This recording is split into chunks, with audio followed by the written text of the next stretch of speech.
It's 8 o'clock. Call the meeting to order. We'll stand and pledge allegiance. I pledge allegiance to the flag of the United States of America and to the republic for which it stands, one nation, under God, indivisible, with liberty and justice for all. Good morning. Morning. Move on to approval of the agenda. So moved. There was one revision, correct? Correct. Yep. Yep. So Just moved with added- that. Second. Joan and Gary, all in favor of the amended agenda, say aye. Aye. Aye. Is she gonna be Opposed? virtual? I was not given anything, so but I would assume. Annette is going to be in your teams. The only change is we moved the break before. Okay. Okay. Moving on to consent items, 1, 2, 3, 4, and 5. One resolution to approve the consent items. I'll move. And I'll second. Warren and Paul, all in favor of approving consent items, say aye. Aye. Aye. Opposed? Consent items approved. Moving on. Gary, we'll let you go first. Last Monday, last week, MRC had a Zoom meeting. Mm-hmm. Update on legislative decisions, which still have to be approved.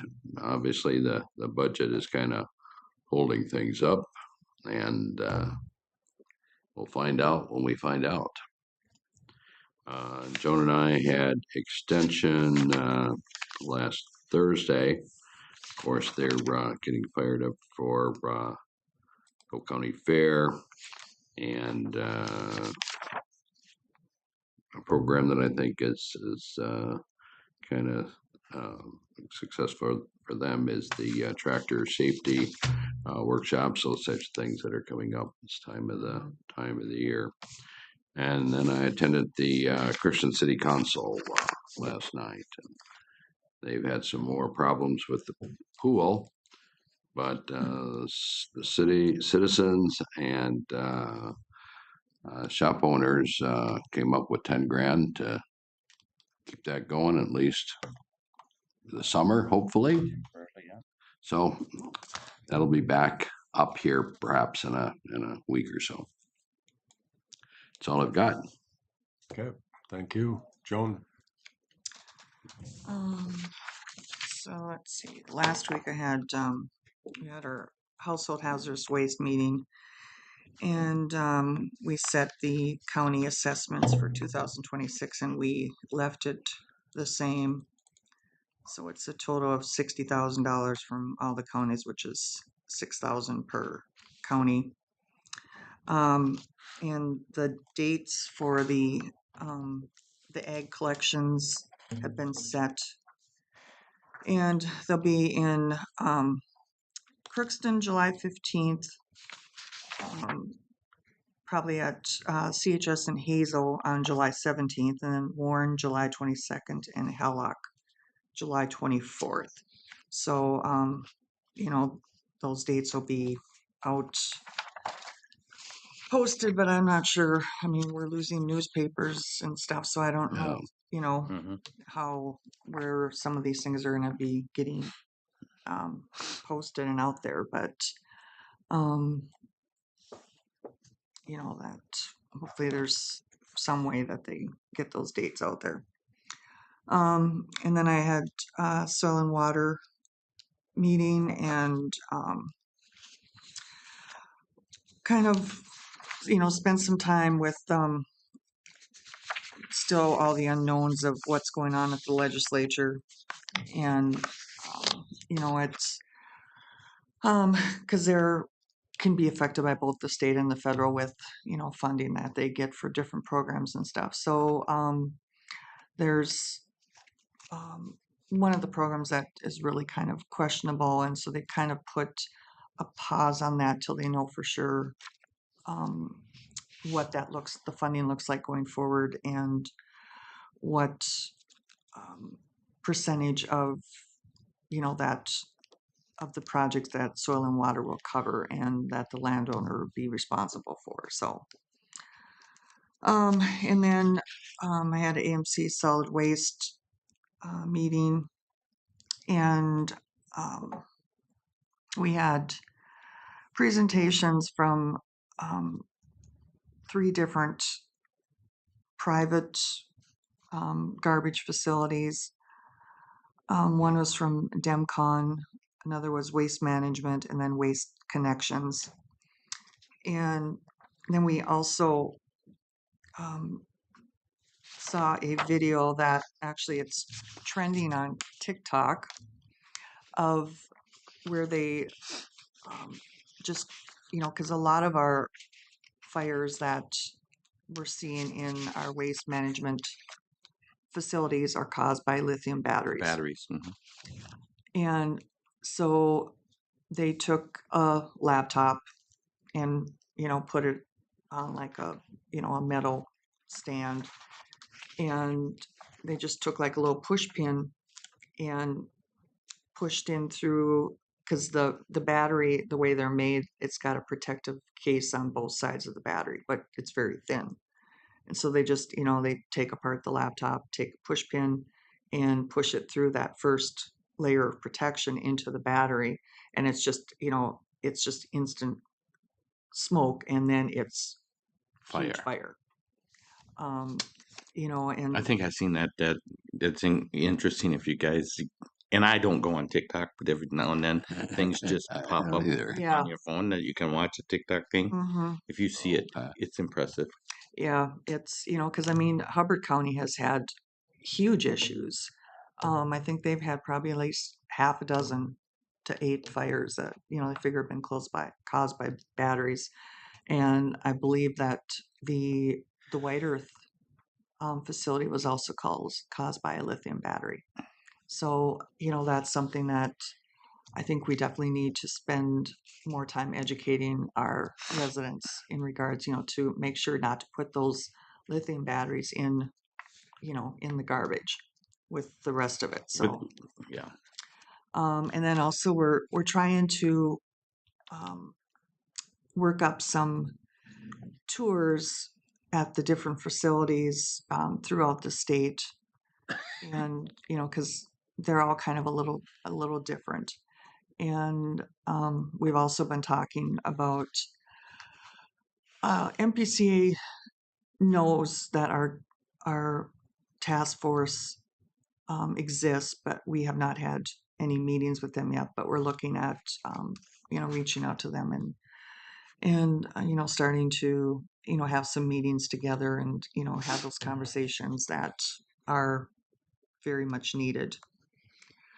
And then I had TZD meeting, and it was kind of like interesting of some of the statistics. So in the Northwest region here, our 5-year average, so it'd be 2019 through 24. And these are still preliminary, but 16 fatalities and 52 serious injury accidents. And in 2023, our regional seatbelt rate was 86.5%, which is actually down a little bit from what it had been. So, and then there was discussion. MnDOT is planning on taking out the stoplight in Foston, and definite pushback with that.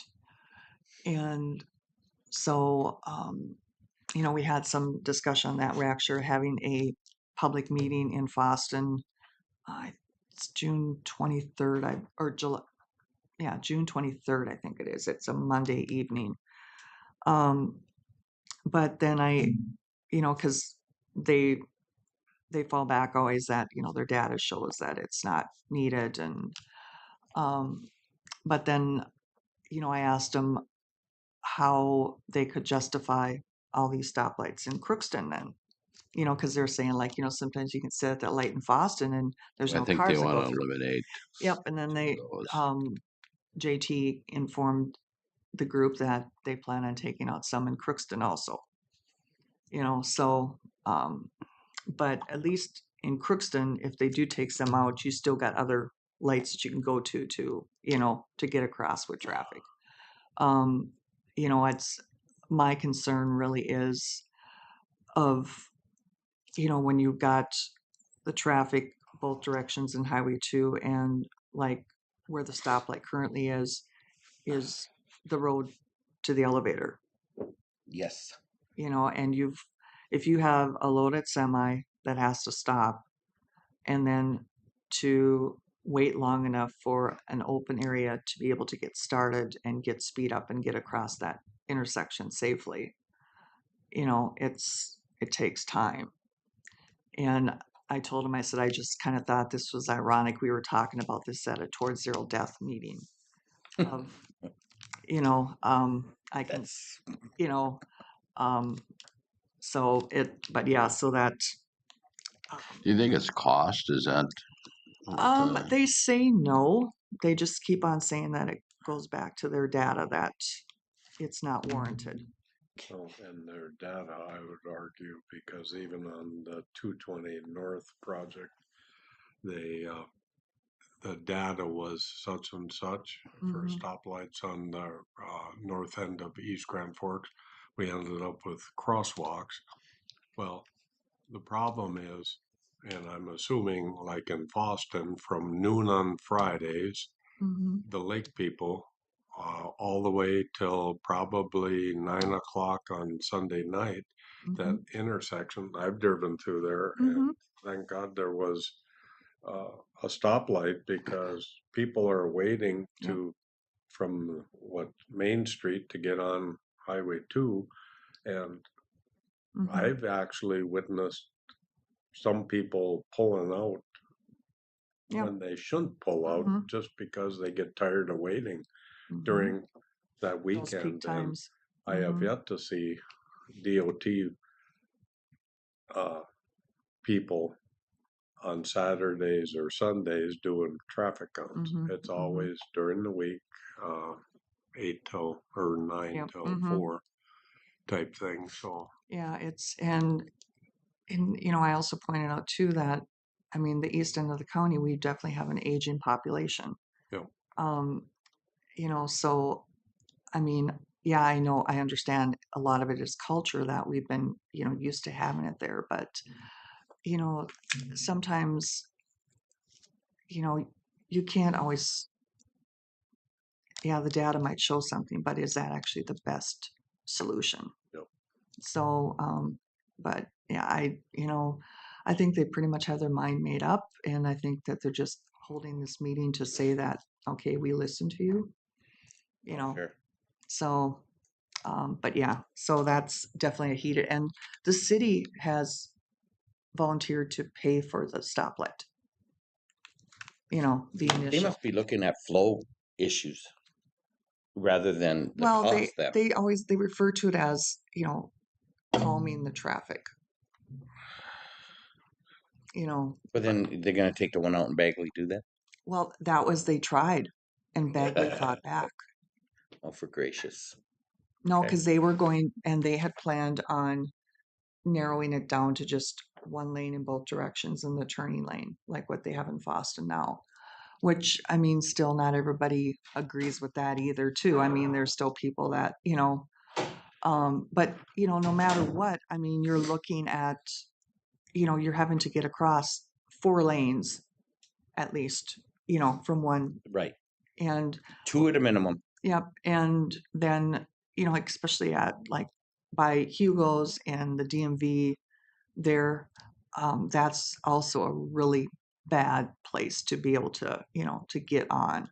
So yeah, like I said, I mean, it's not a popular um, thing to happen. So, I could see him putting a roundabout then. well, then, so there has been, you bring that up, there has been talk about that, like by the Dairy Queen in the school. You On a know, major and highway? and then, and one thing too is where like Foston, their high school, is an open campus for their lunch breaks. Yep. So the kids go over to the Dairy Queen, they go across to the gas station. Well, at least when you've got that stoplight too, you're slowing, You get a break to yeah, cross. right.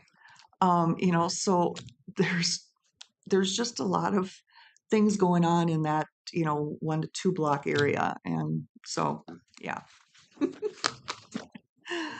Um, and then I had a couple the MAFBA meetings, and one of them was we kind of had the leadership from Hennepin and Ramsey County talking about what their cases that they're seeing now with what the new requirements are going to be under this act, and they're right now they initially started out with just taking 30% of their new cases. So they would take the first case, and or like the first 3 of the first 10 cases, and then they would start counting over again, and then they would increase it. I think it was 10% at a time, but um, they're not looking at their current cases. And then I asked a question yesterday at our meeting of when, because then there was also discussion of delaying the start from January 1st to 27, and maybe having that staggered too of different counties, slowly um, going in on it. And there was not agreement on that because Hennepin pushed back hard that they didn't think it needed to be extended. So, but then there's other ones that, other counties and different entities that, push back and said that, if we want this to be successful, that we kind of need to spread it out a little more. But I did ask yesterday, and this would also be another work group decision of when, like for the other counties, when we have to start with the MAFPA, are we going to be able to phase in our cases like they were able to? Or do we have to, every case from January 1st, do all the disproportionality, the active, effort? And, I just, there's, it's still, there's a lot of issues that are with this law. And, and we have to have a report to the commissioner of DCYF in like 3 months, and we're not even close to being able to have any recommendations. So,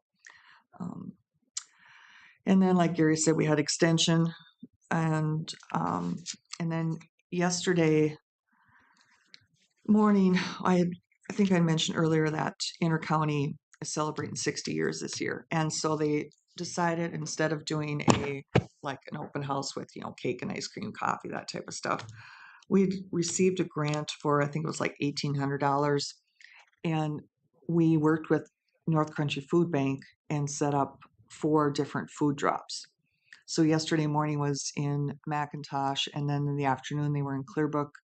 Friday they're in Plummer in the morning, and then Goodrich in the afternoon.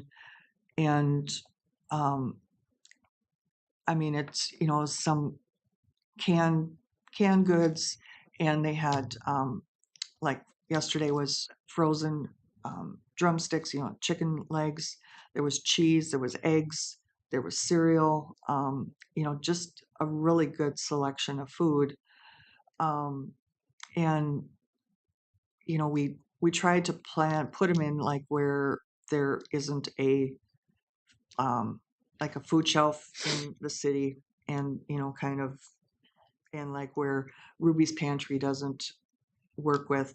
So that was why we had picked those locations. But then, it was anybody from the area that could, do it. And it was, it was a good morning. And then I actually, we kind of thought about, some of the older population in town that don't have vehicles or whatever. So some people were going around and asking them if they would be interested in the food box. And so everybody was really appreciative. So, and district meeting Thursday in War Road, At 8 o'clock start. 8:15.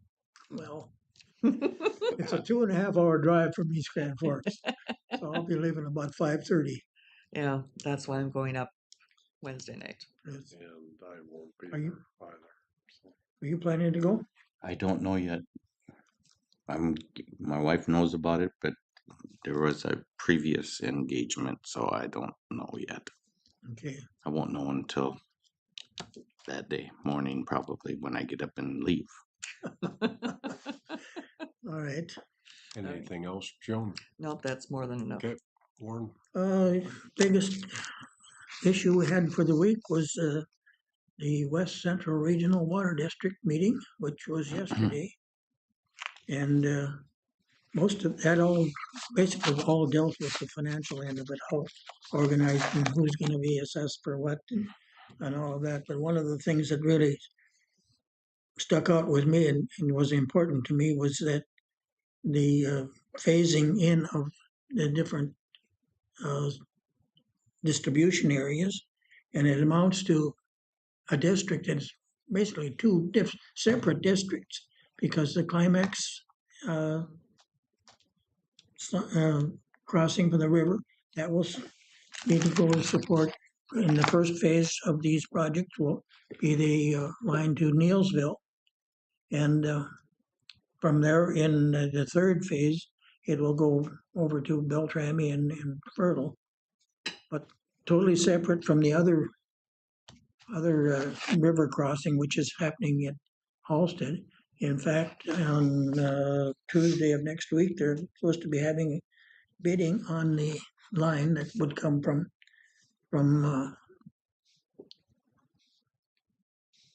Hillsboro over to the dairy. It'd be actually two different bids, one to get to the dairy, and then the second one to get from there to the border, into Minnesota. into Halsted.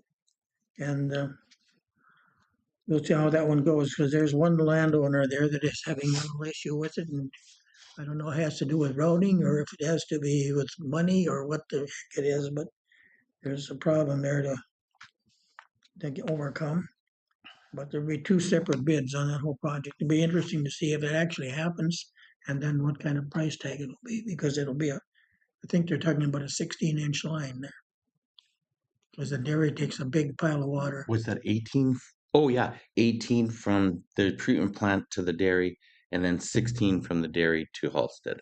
Was that what? Yeah, okay. But it'll be If quite. they choose that option. Mm-hmm.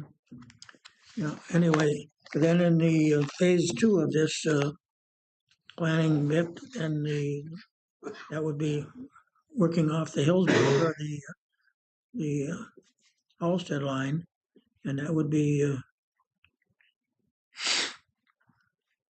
working in that area, going down south from there to Endrum and such. One of the interesting things in there is that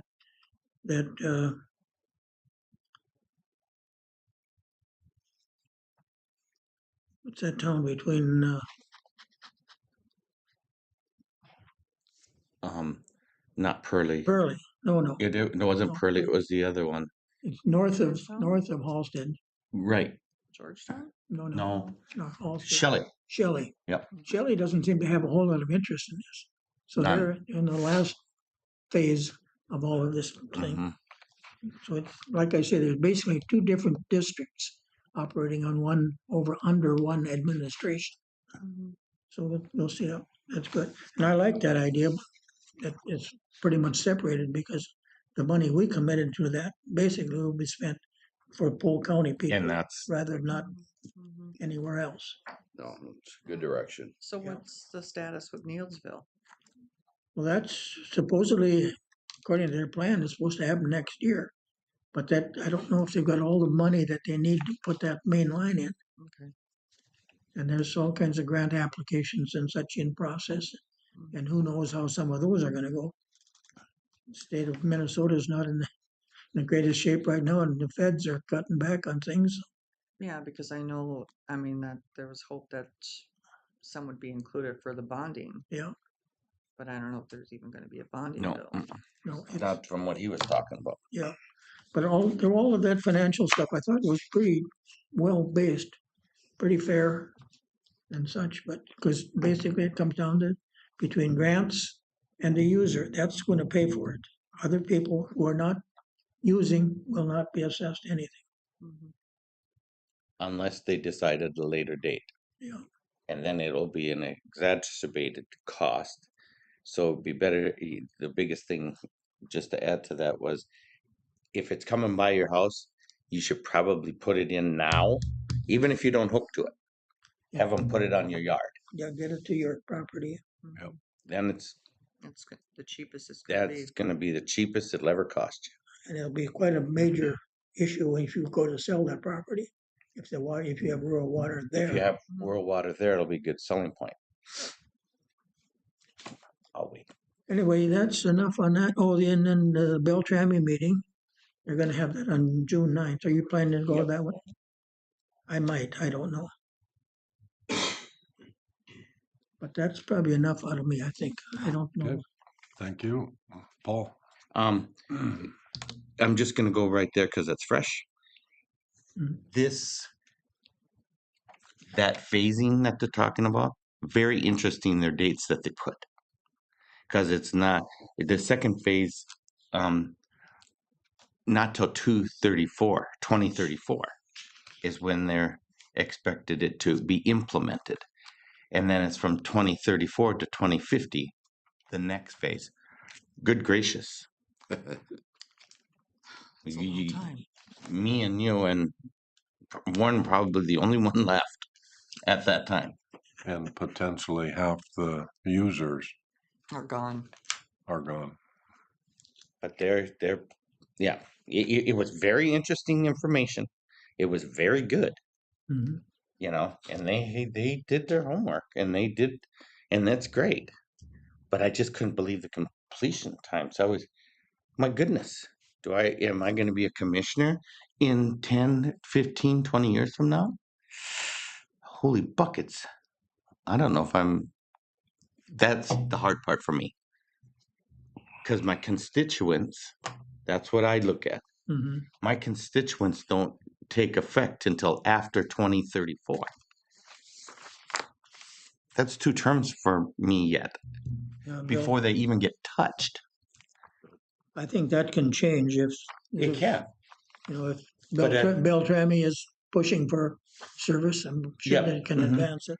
But with the funding, that's a huge issue. Mhm. And that could change, that could move all those dates a year at a crack, depending on federal and state funding. Yep. That's all I got. But okay, that was very interesting. I just wanted to add, since I missed last time, the Tri-Valley thing. That has been a very interesting thing all along.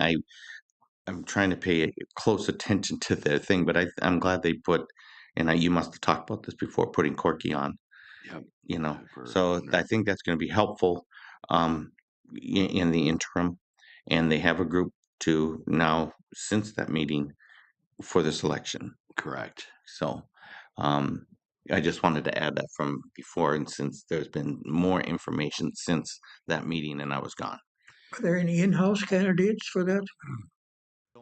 I'm not on that committee. Well, it's too early. I mean, we're There not must be. aware. We're not aware of any, Not right? aware of one. Right. But nobody has risen to the top, so to speak. I don't know if they're there yet, are they? No, we just met. I'm on the selection committee. good. And we met last Thursday, and so yeah, it's just redoing the job description, a lot of moving and parts, we yeah. did contract with a firm to assist us with that. So Headhunter. we'll see within a couple of weeks. The only other thing is the Dancing Sky is coming up, so, and that's next week, I do believe, and that's in Moorhead, I do believe. That's what I got. Sorry, I was gone. Okay, thank you. I just got two comments. I'll save them for later and get back to Mr. Schneider. Come on down. Good morning. Morning. I'm a little hoarse from all the smoke in the air the last 3 days. It's been terrible. What? Yeah. Yeah, that was yesterday morning when Oh we my were gosh, I was doing that food drop, and you look to the west, you could just see the smoke was like a wall moving in. Did you start that fire? No. Just checking. I had a fire this weekend, but it's all contained. What 192 fires in Canada? That's Yeah, it was 57 in the Problem. morning. By the afternoon, it was 192. Need about a 4-inch rain on that all of Canada. Yeah. It's been like the last 10, 12 years. Yeah, I've it been would- having fires and fires and fires. What's left to burn? The last 3 years it's have been. kind of interesting that the jet stream though, because I had my son-in-law was traveling during the thick of that, and by the time he got to Alexandria, perfectly clear. He Oh. was driving right out of it, Mm-hmm, so it must have something to do with the jet stream. But ours was thick here. Atmospheric conditions do play a role in it. So, mm-hmm. yeah, a little cooler weather hugged her pretty close to the ground yesterday. I got two action items today. The first action item is conditional use application for Abe Bontrager for at-home business out of an accessory structure for A-built construction. He's looking at a prefabricated shed and a log cabin business out of an existing accessory building that's 6,000 square feet in size. This is located in our agricultural zoning district in section 25 of Garfield Township, approximately about 3 miles east of Fertile on County Highway 1. Let's get right into the so some of the zoning ordinance criteria that come into play is when we're talking about accessory structures, home-based businesses, we got a couple of avenues. If it's an accessory structure less than 1,800 square feet in size, then we can run it through an interim use permit. If it is over and doesn't comply with any of those conditions like size of building or you have too many employees, then we go through this conditional use process. And that's this standard right here is 12.3048. The proposed home-based business is over that square footage of 1,800, kicking it to the conditional use process. No more than 2 employees, other than members of the household, they'll comply with that. They're not planning on doing any sandblasting or they do apply some lacquers and things, these structures, all inside the contained building. Excessive noise, glare, other nuisances. They're sawing in their mechanical tools and their saws and things are indoors. That's the point of the building being there is to kind of handle some of that noise that typically we get comments on, about sawmills and things we've permitted in this general vicinity. County may limit daily hours operation, any solid waste to dispose of according to county and state regulations. During the public hearing comments, we did go over how are you handling your waste, and he has a neighbor with a nearby dumpster they'll be utilizing. Very little waste, it sounds like, though, with the stock material he's getting. He's getting raw lumber, boxes, things like that. So does plan to handle those accordingly. And then the applicant and/or property owner shall permit the county to inspect the property at any times. We typically don't go crazy on that. If we're getting nuisance calls and things, that's when we make contact with the applicant. So in the summer of 2024, so last year, the applicant constructed a homestead on the parcel and a 60 by 100 accessory building. This is a 40-acre tract of property. Structure will be used to construct sheds and small log cabins inside of the existing shop. Operational plan would allow some sale of lumber, but that's not his basis. That would be very much if somebody's, hey, I want to get some planed wood or something for a shed that they wanted to build. That would be the only type of, he's not going to have a stocked lumber yard there by any means. Currently, it's just the owner and his wife operating the business. He plans to have 1 to 3 buildings on site to market this business. That was a great discussion at the planning commission meeting, was the number of buildings will allow them to have on the site and the location of those buildings. They need to meet the structural setbacks off the county highway. That was number one, is that they're meeting, just like a shed that he would construct on his site, 170 feet off the center line of the roadway. There was a building out in front. It's going to get taken care of and pushed back to that 170 plus. But then the planning commission had made a recommendation. Originally, we had 3 in there. The applicant and myself kind of discussed prior that 3 would be allowed on the site for somebody to get a general idea of what he can build. Some of the members thought that that was a little light, and then it was decided in the resolution get amended to be 5. So the resolution has been amended to be 5 smaller sheds or a log cabin on the site at any one given time. That would be the maximum. That doesn't mean that there's going to be 5 there all the time. He's very much taking orders, building them, fulfilling the order, and it's to leave the site and go to the site. He does have a mover he works with. Sounds like he's from a pretty good distance away, and that's why we kind of thought that maybe he could stock a little bit, and then they could move like 3, 4 in a day and not have to have this individual come from out of state and move these buildings. So access is located off County Highway 1. Land uses around the area, farmland, residential homes. There are 2 similar lumber operations south of the site. Those are more sawmill operations than constructing prefabricated sheds, but his father was one of those operations. Sounds like he moved to the McIntosh area instead of in that one of those sawmill operations. I'm assuming somebody took over his operation. They had a large shop they were operating out of. So I'm assuming it's another family member operating it still. So, which is fine. Conditional uses are transferable with the property as long as they abide by all these conditions. So we did get one comment, Rich Sanders, County Highway Engineer.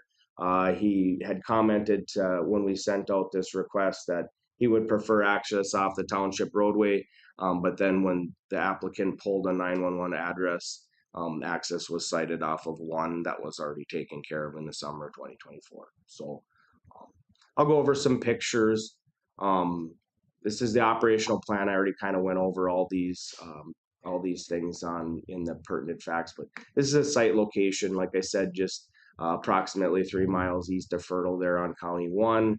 He does have a little wetland complex on his property, but this is that 40-acre tract right in the northwest quarter there. Kind of zoomed up on the site. The access comes in off the road here. The applicant constructed a home back into the property a little ways, and then his shop and building he'll operate out of are located right here. Pictures of the site, adequate parking and things to load, unload. Got a nice little gravel pad outside the shop there. This is the entrance into his homestead here, and then that wetland complex to the south. And this is that building that we need back further, and that's one that's just kind of sitting on forms that's going to leave the site soon. So, and this is another one type of building that he constructs. This is a shed, a smaller shed. Did you have this picture taken? This would have been mid-May. It's way different today. Yeah, they got that brush cleared out. All of it, or 90% of it, and all the not that one hasn't been moved yet, but the other one is The other one's off the site. off the site. It's in the back. It's 170 feet away. I'm sure. That's when I said, wonder why he moved that. Yeah. Well, he had mentioned that P and Z had somebody coming in to move that stuff. Yeah, no, we just had talked with Abe about getting those off the county highway and or move to where they're going, because those ones are already sold and just waiting for his mover, which sounds like comes out of Wisconsin area, has permits to move them, but just needs to come from a greater distance to move these off the site to the sites they go. And so with that, do have a resolution for approval with these conditions. The operation shall remain in the scope of the original plan of operations. Any deviation from that plan would trigger a new conditional use permit.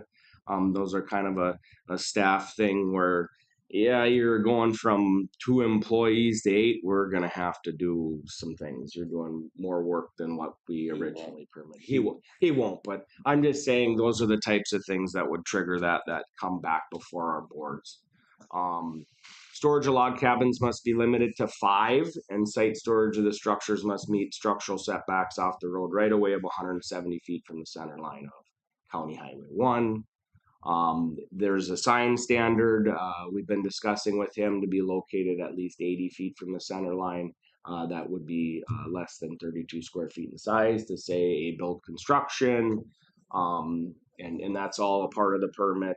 That's in our general standards 12.1037. The conditional use shall be void 1 year after it's granted unless used. Well, it's pretty much ready to go. So. And then the other standards I'll waive from reading. Those are our, meet all state and federal county of Polk rules. Don't be a nuisance to your neighbors. Sufficient off-street parking, all those things. So I have in front of the board a resolution to approve this operation for A-Built Construction to operate this business out of an existing 60 by 100 accessory structure with those conditions. I so move. Paul moves. Second. I'll second. Warren seconds. All in favor of the CUP, say aye. Aye. Opposed? Permission granted. Is there any discussion on sawdust? He won't have. So there was discussion with that. What are you doing with your solid waste in his operation? He's just gonna use it in his they do wood burning stoves and things. Mm-hmm. And then also they do bedding and they have chickens and they have all kinds of different critters that he doesn't generate the kind of sawdust that we typically see in a lot of those sawmill operations, where we would have them do something like a little silo out and get it out of the building. His is just sweep up and get it out of that building. So his materials come pre-made. Yeah, he's working with materials that are plain, ready to go. He might be touching them up, doing that, but he's really just constructing them with. It's really interesting. If you ever drive by there and you see that big blue building, stop in. He's very friendly and it's really something. He works hard. You can tell that. 23 years old. Yep. And he's unbelievable. One side thought about he was actually the main operator of the sawmill for his father to the south. Okay. So and that's exactly 1 mile south. Yeah, just 1 mile south of there. And he ran that sawmill for many years with him and his family, and so he's got a lot of experience with woodworking. You can tell. So yeah, a lot of them do. Yeah, and enjoy it. You can tell that too. Okay, second action item. That's we're good. Okay. Second action item I have is a conditional use request from Dennis and Sherry Coette. to hook a new septic system to an existing accessory structure on parcel 74736 and 746905. This request is basically to accomplish two things. One would be is to upgrade the septic system on their cabin on the front lot. Currently, we foresee some issues down the road because there's a lift station, short drain field, one compartment tank. I don't really know how it's still functioning and has for all these years. They don't have adequate green space to upgrade that system on the front lot, and so it's getting everything from A to B on a couple of back lots. With that, there is an existing shed back there that they would intend to, while you have that situation where you're getting it from a front lot to a back lot, you need to drop a tank somewhere right near that building anyway. So it was, well, can we figure out how to pipe that in? And absolutely, you can do that. You just have to set it up accordingly. And so really this this request was driven from a couple of meetings with the applicants. They have an existing 30 by 44 shed constructed, has been that was there when they purchased the property. Currently has no water, no sewer attached to it. The one thing is that this septic on the front lot currently servicing their cabin is 29 feet away from their existing well, and the isolation distance is 50.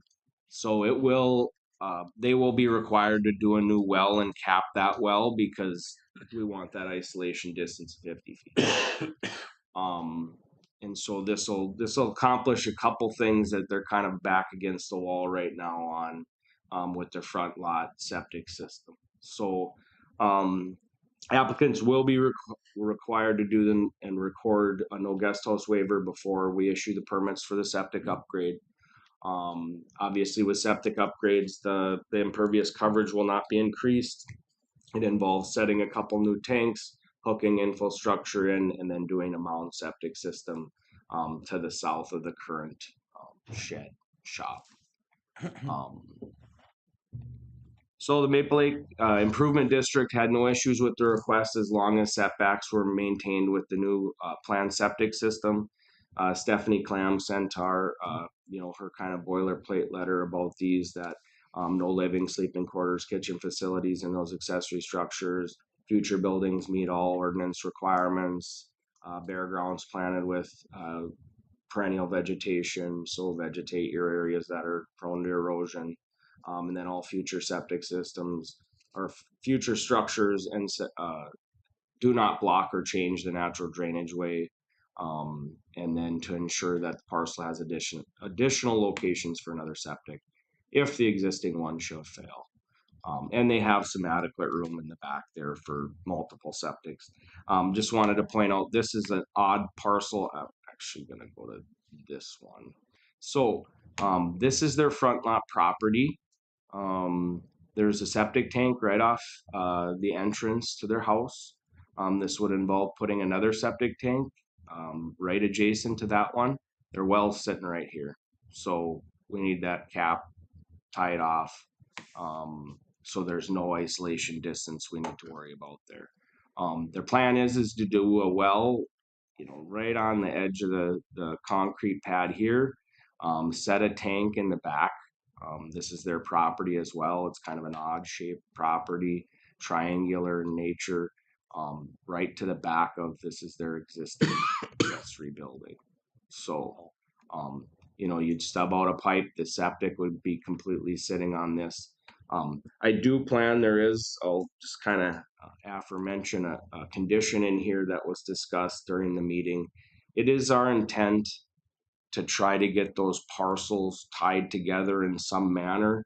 The struggle we'll have is this is all platted property in a subdivision, and this is a meets and bounds split, so X by Y by Z by back to point of beginning.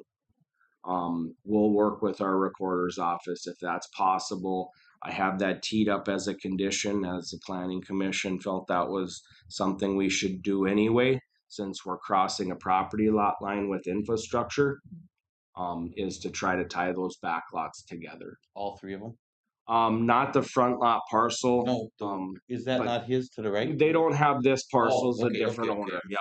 It would be this property with their existing shed as well as this large acreage in the back. Okay. Which any potential septic you could utilize back here or wherever, I mean, you put one here and then the next one goes just down the way and it's not a wetland back there, just trees and Is he vegetated. pumping from the house there too then?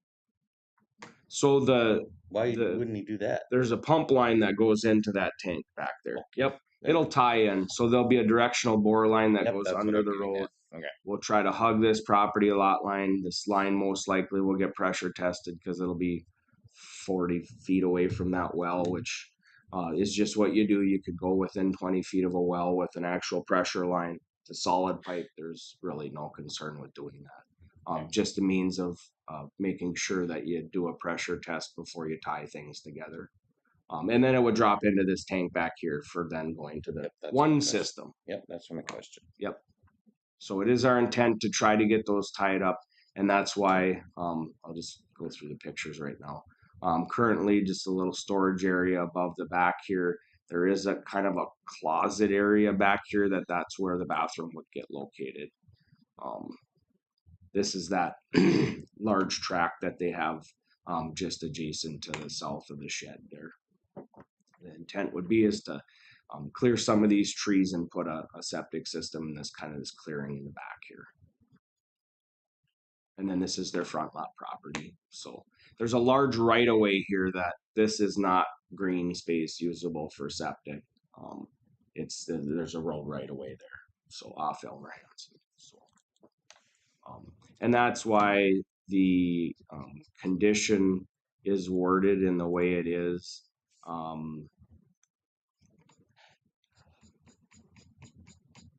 Where is my order?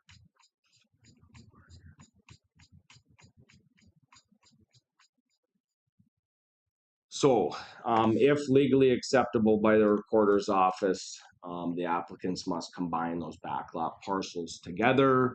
Aforementioned parcel numbers, no guest house uses. Applicant shall have furnished evidence of having recorded the signed no guest house waiver. No future development would allow and exceed 25% impervious surface requirements. Conditional use shall become void 1 year after it's granted unless used. And then I'll waive from reading the others. As they are play nice with your neighbors and meet all state and federal rules. So I have a resolution seeking approval for that project for Denny and Sherry Coet to tie an existing shed into a new septic system with those aforementioned conditions. I will move. Second. This is not their permanent residence. This is not their permanent residence. Nope.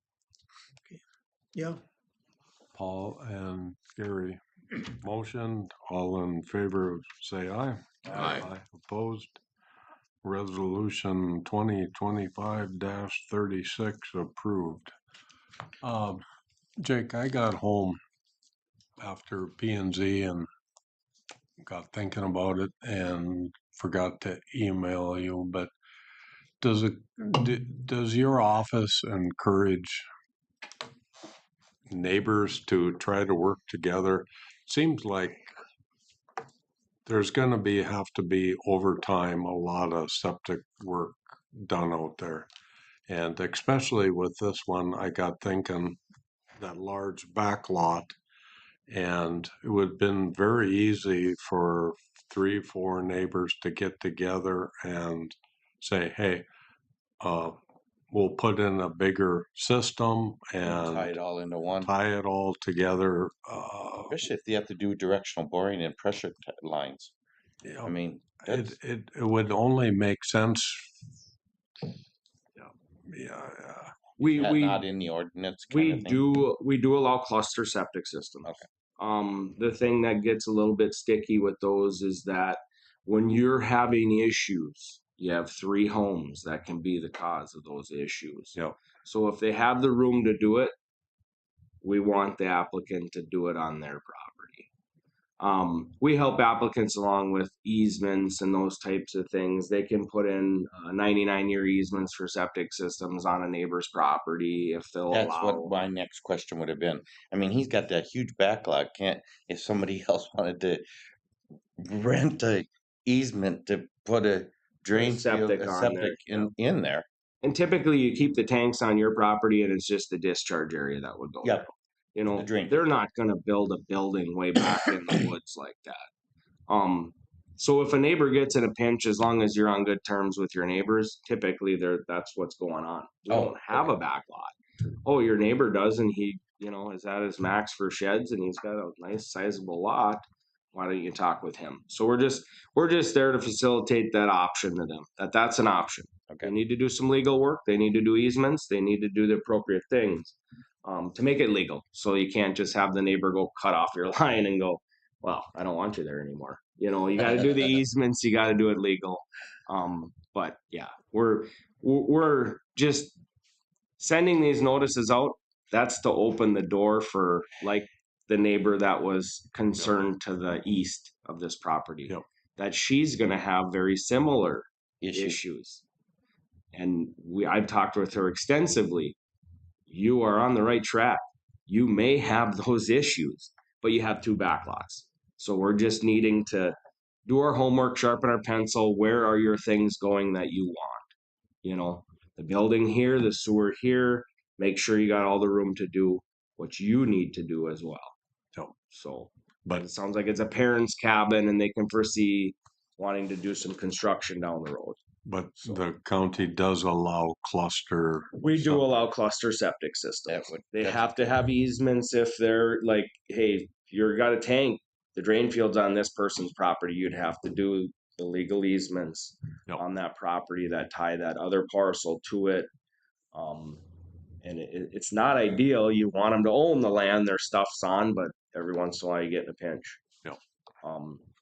For the last 5 years, I've been plugging the Maple Lake Improvement District that they really need to start talking to somebody about getting a municipal system on Maple Lake, because there's going to be situations that come up where you're doing large clusters all over the lake. Yep.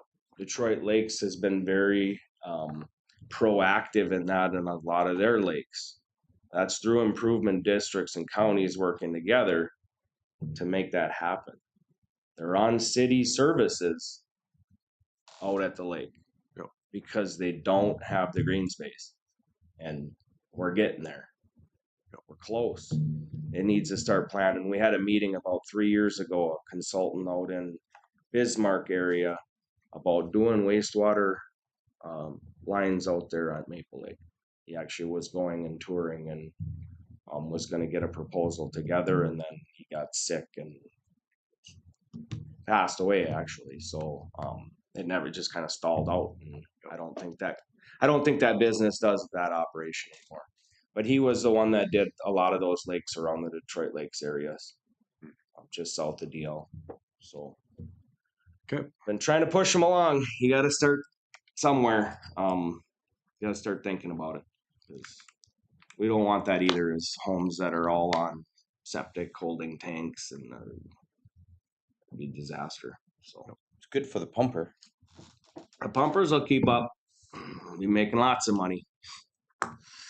But best to have systems, but clusters, we do allow those. They are in our ordinance.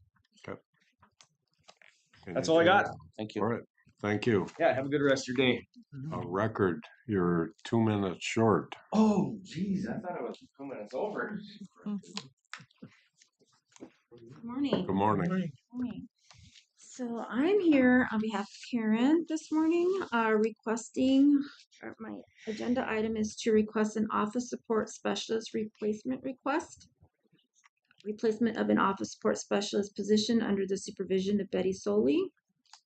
The action requested is board approval to fill one office support specialist position and any internal subsequent position vacancy occurring because of this action.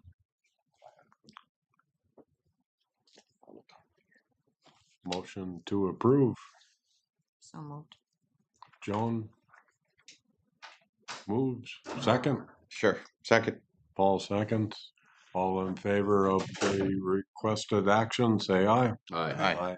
Opposed? Approved. Okay, perfect. I'd also just like to take a few minutes to update you on the Family Resource Center. I know most of you have seen my presentation or I've shared it at the Social Service Board, but I just wanted to take a few minutes to share an update to this board. And I do have a PowerPoint presentation that I'll kind of have. Much more condensed version.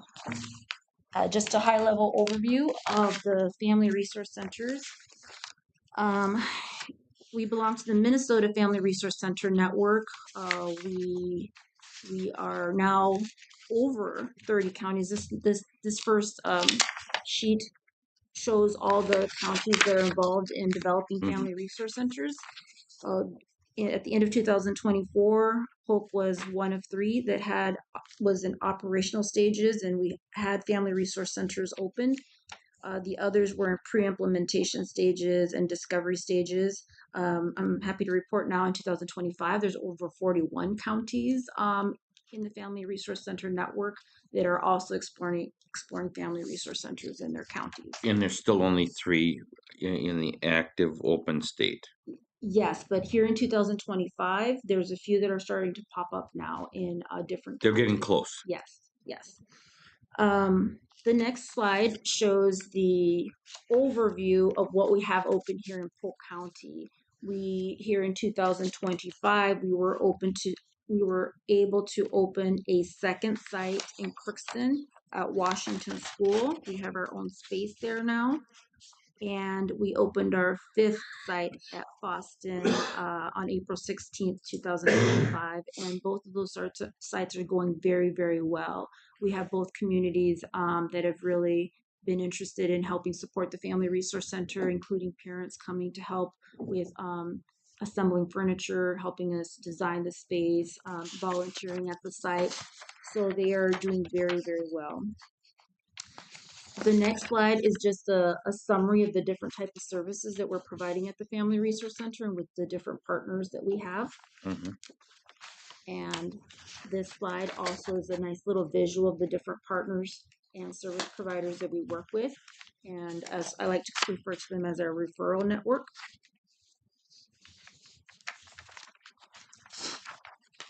And then I wanted to give you a little bit of an update on the federal and state highlights. On the federal level, in September of 2024, Title IV-B package with the Family Resource Center definition in the bill passed the House of Representatives with an overwhelming vote of 405 to 10. And the National Family Support Network also has 41 states in the network. At the state level, in 2023, DCYF received $7.1 million to develop community and family resource centers in Minnesota. In 2024, there was 13 grantees awarded through their RFP, and there's the list of the grantees across the state.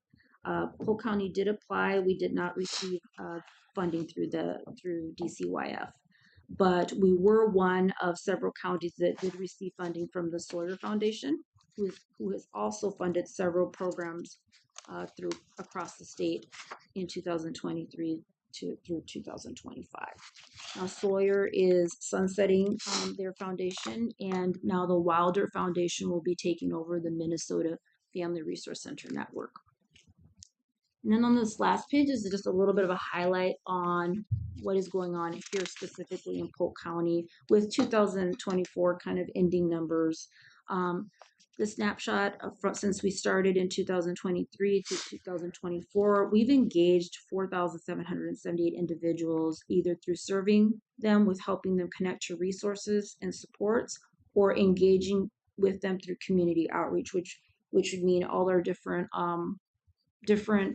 times that we're at the back to school registration days, the farmers markets, all the different community vendor fairs. We are keeping census data on that. In 2024, we also had over 500 referrals made to community partners. In 2024, we also provided homeless prevention services to over 70 families at risk of homelessness. On an average, we have about 25 youth that participate in our Aluma workshops, and that's a collaboration that we have with the Aluma and the Cove Youth Center here in Crookston. And then at each of our sites, we do a monthly play and learn. Crookston and East Grand Forks average 8 to 10 families every month. The other locations are a little bit lower, but we're still new in those other locations, such as Boston and Fertile. Mhm. But I wanted to just give you a little bit of an overview of what's been going on with the Family Resource Center. I also wanted to let you know that I did attend the National Family Support Network member convening in Washington, D.C. On May 5th through the 8th. We did have 5 congressional meetings on May 6th. We met with Senator Smith, Representative Omar, Senator Klobuchar, Representative McCollum, and Representative Emmer. And it was to basically just share with them what's happening in the state of Minnesota with family resource centers. All representatives were very receptive to the information. And then I received an email yesterday from Senator Smith's office that they would like to come visit our East Grand Forks Family Resource Center site just to take a tour. So we're very excited. And the last thing I'd like to share with you is our public service announcement video of our Polk County Family Resource Centers with more of a testimonial of some of the families that we're helping. Victoria, what's the estimated date of the Smith touring? We just got the email yesterday that they're interested in it, so I most definitely can share that information once we set up a date. Yep. Would you like me to share that with you? Appreciate it. Yeah. Thank you. Thank you. Victoria, it's under Edge there. Just Would Edge on the bottom. Edge on the bottom. And now this was in a partnership with In Progress. It's a nonprofit digital media that helps mostly youth develop their skills in digital art. So this was a really great opportunity for them to also learn. And it started off with this idea of building a community hub where we can provide supports and services to parents, provide an opportunity for them to build connections with each other, to build connections with their children, to provide an opportunity for them to engage with each other and with the community.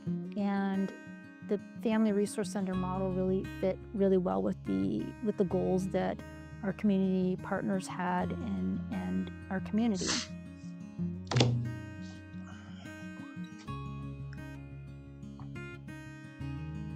The Family Resource Center is such a welcoming place that people gravitate towards this. There's no word that I can describe the impact and how much family that we help and uplift in their life. These programs are out there for anybody that needs it. Doesn't make you like a bad mom or a bad parent. It's just sometimes people need a little help and that's okay. The biggest goal that we have is really to make this space a community space and for families and parents and caregivers and the community at large to just feel inclusive and feel welcomed and feel like if they have a need, they can come to us and we can help support them and connect them to other community providers that we have a network with. هم هي للغرض التعارف والمساعدة لأنه أنا كنت محتاجة واقعة مثل ما نقول ضيق فجيت لهذا السنتر حتى لغرض المساعدة وفعلا لقيت المساعدة من عندهم وهذا اللي حصل. Family Resource Center has been a phenomenal place for our community. Social connections is one of our 5 protective factors that we base everything we do off of. No matter if you can't afford anything, help will always be there, and we have programs to help you for that reason. People don't have childcare, they can bring their kids and fill out an application. You know, we're a part of the community. We're not just another agency that will do things for you. So you can understand when you move to a new place that you're not familiar with. Some family, they have a language barrier and that could be challenging. So you will never know. You're not familiar with the community. You don't have any family in here. Basically, you started all over in your life. So that can be really challenging for some families. And that's where we come in as a Family Resource Center to move those barriers for those families and support them.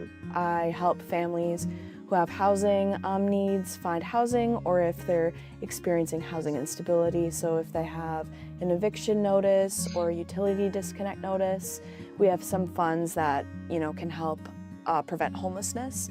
A couple months ago, my van broke down, and that costed about almost $400, and my electricity bill was about $400. So I had to either choose between fixing my vehicle that brings my kids to and from school and to their events and to the doctor's appointments, or paying my electricity bill.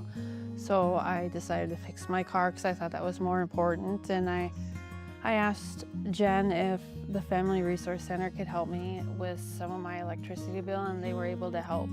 أكيد راح تتطور وتصير علاقتنا أقوى، لأنه راح أجيب معارف، راح أجيب ناس أكثر حتى هم يساعدوهم أكثر، حتى تصير عندنا علاقات كثيرة ومساعدة ناس من اللي ما تعرفوا هذا المكان، راح أدليهم على هذا المكان حتى يساعدونا أكثر ونصير علاقتنا أقوى بينهم أكيد. Some of the favorite things that I get to work on is developing our Parent Advisory Committee. Tri Valley also has grants that we operate under to house homeless individuals. Sometimes I'm a social worker, sometimes I'm an interpreter, sometimes I play a leadership role because I want to be an example for the young girls and young boys that if you work hard, things come together finally. We come from all different walks of life, and if we come together as a group, we can do so much more for people in the region. Being able to connect with parents on a level and take what they would like to see and then bring it to life is a huge part of what we do at the Family Resource Center. Investing in family resource centers can actually save money in the long term by preventing the need for more expensive interventions down the road.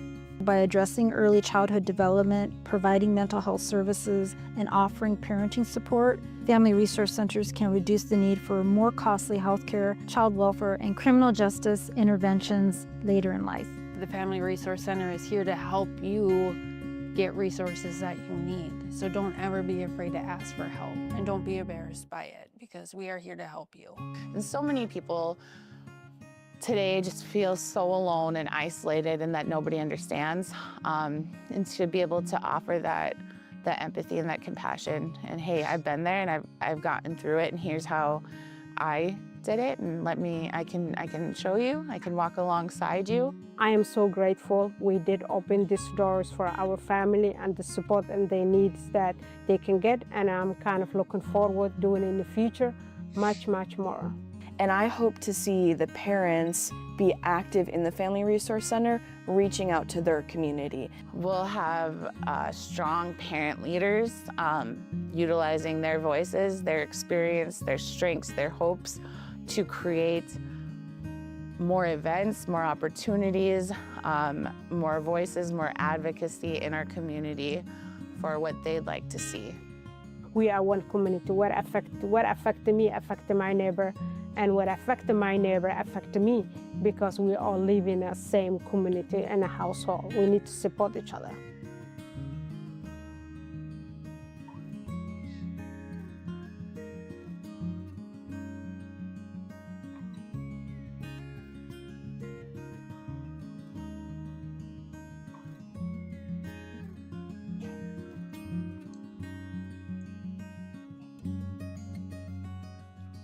Okay, so I wanted you to kind of take a first peek at that. That will be likely shown at the AMC and MAXA meetings.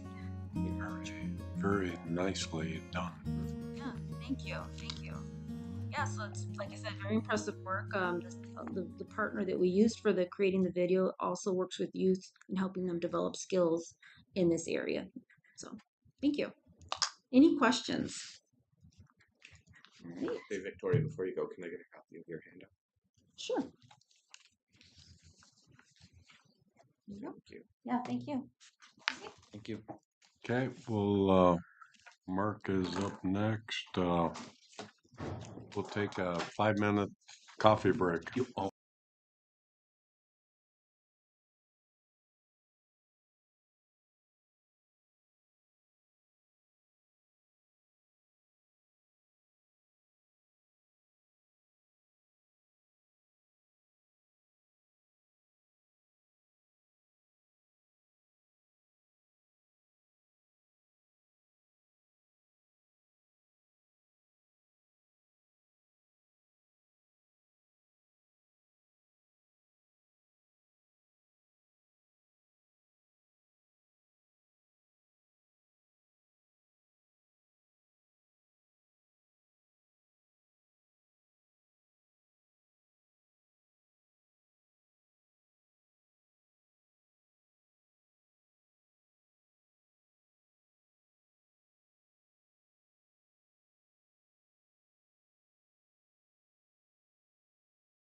Okay, we're back in session.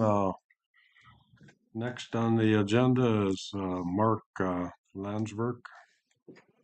Come on down. Minutes early.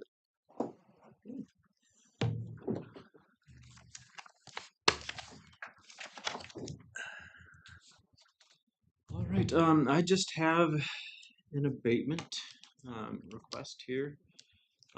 Last month, I recall we had the issue on the fertilizer plants, and it was something where you couldn't. It was a transferring issue between two software programs, and at the time, I did not have a way to find these things. Well, I figured out a way to do it, and found a couple other big abatements. So there's this one, and then next month, or June 17th, I'll have another. This one is kind of an unusual one.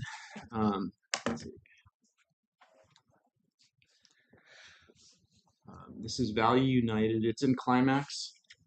It's another fertilizer plant. It's a very similar situation, except for in this particular case, this one, it's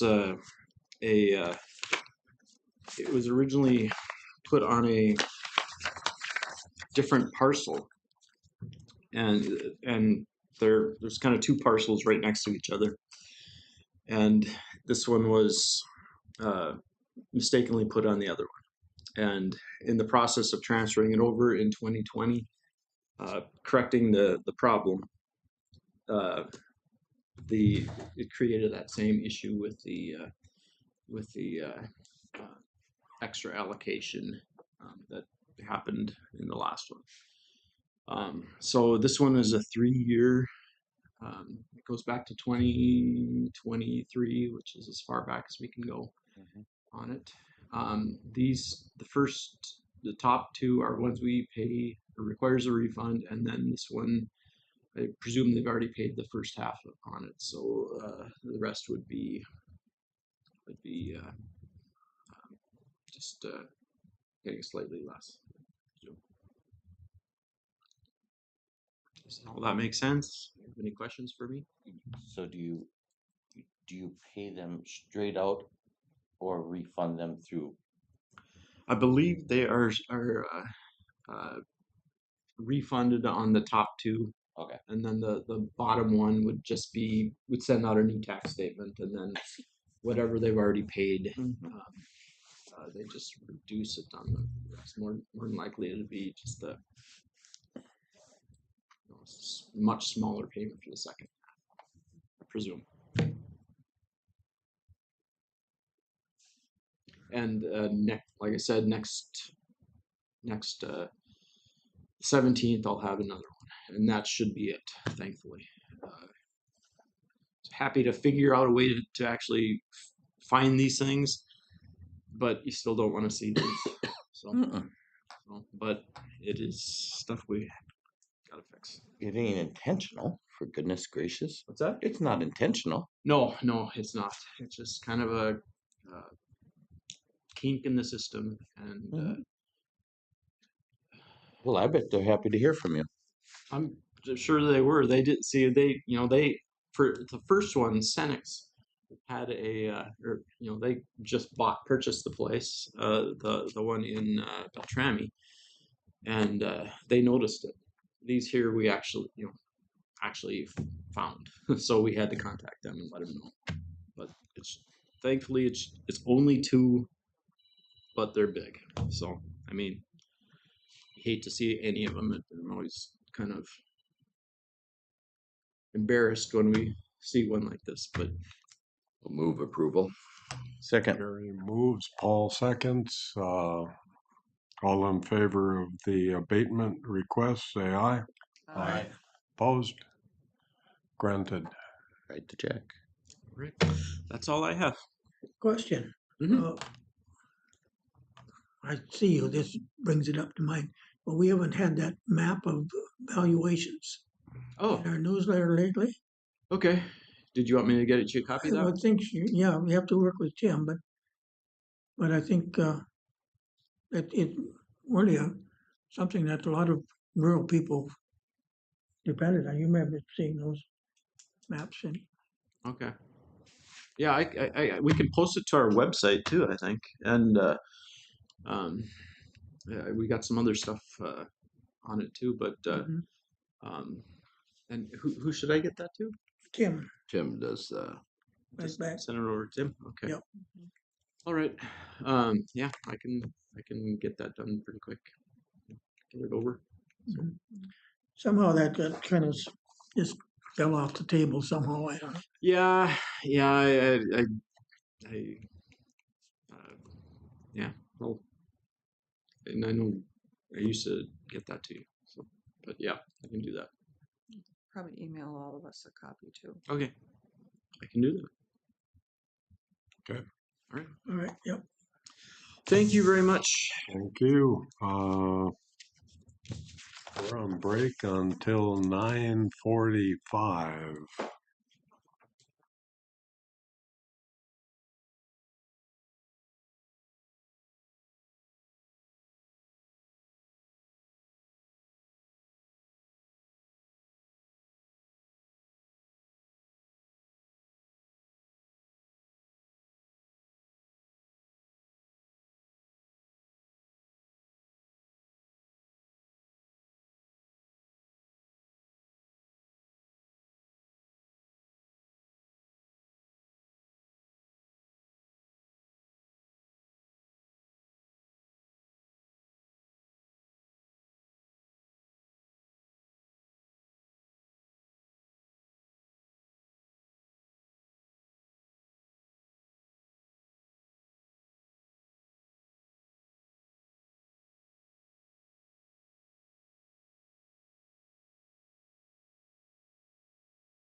I sure can. Can you hear me?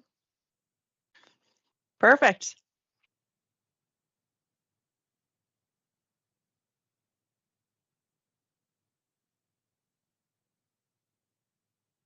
I was just gonna share the quarterly report. So if that's something I can't share, then um,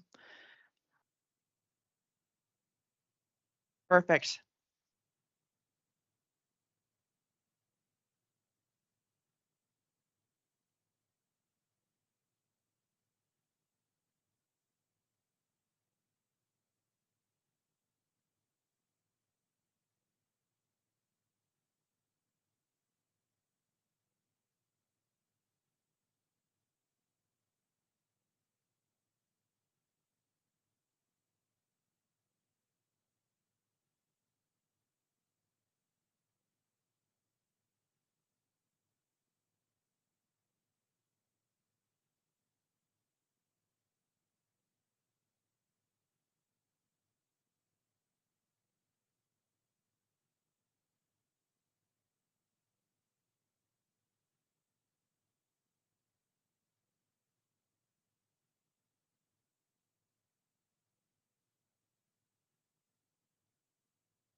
Yes, I am good.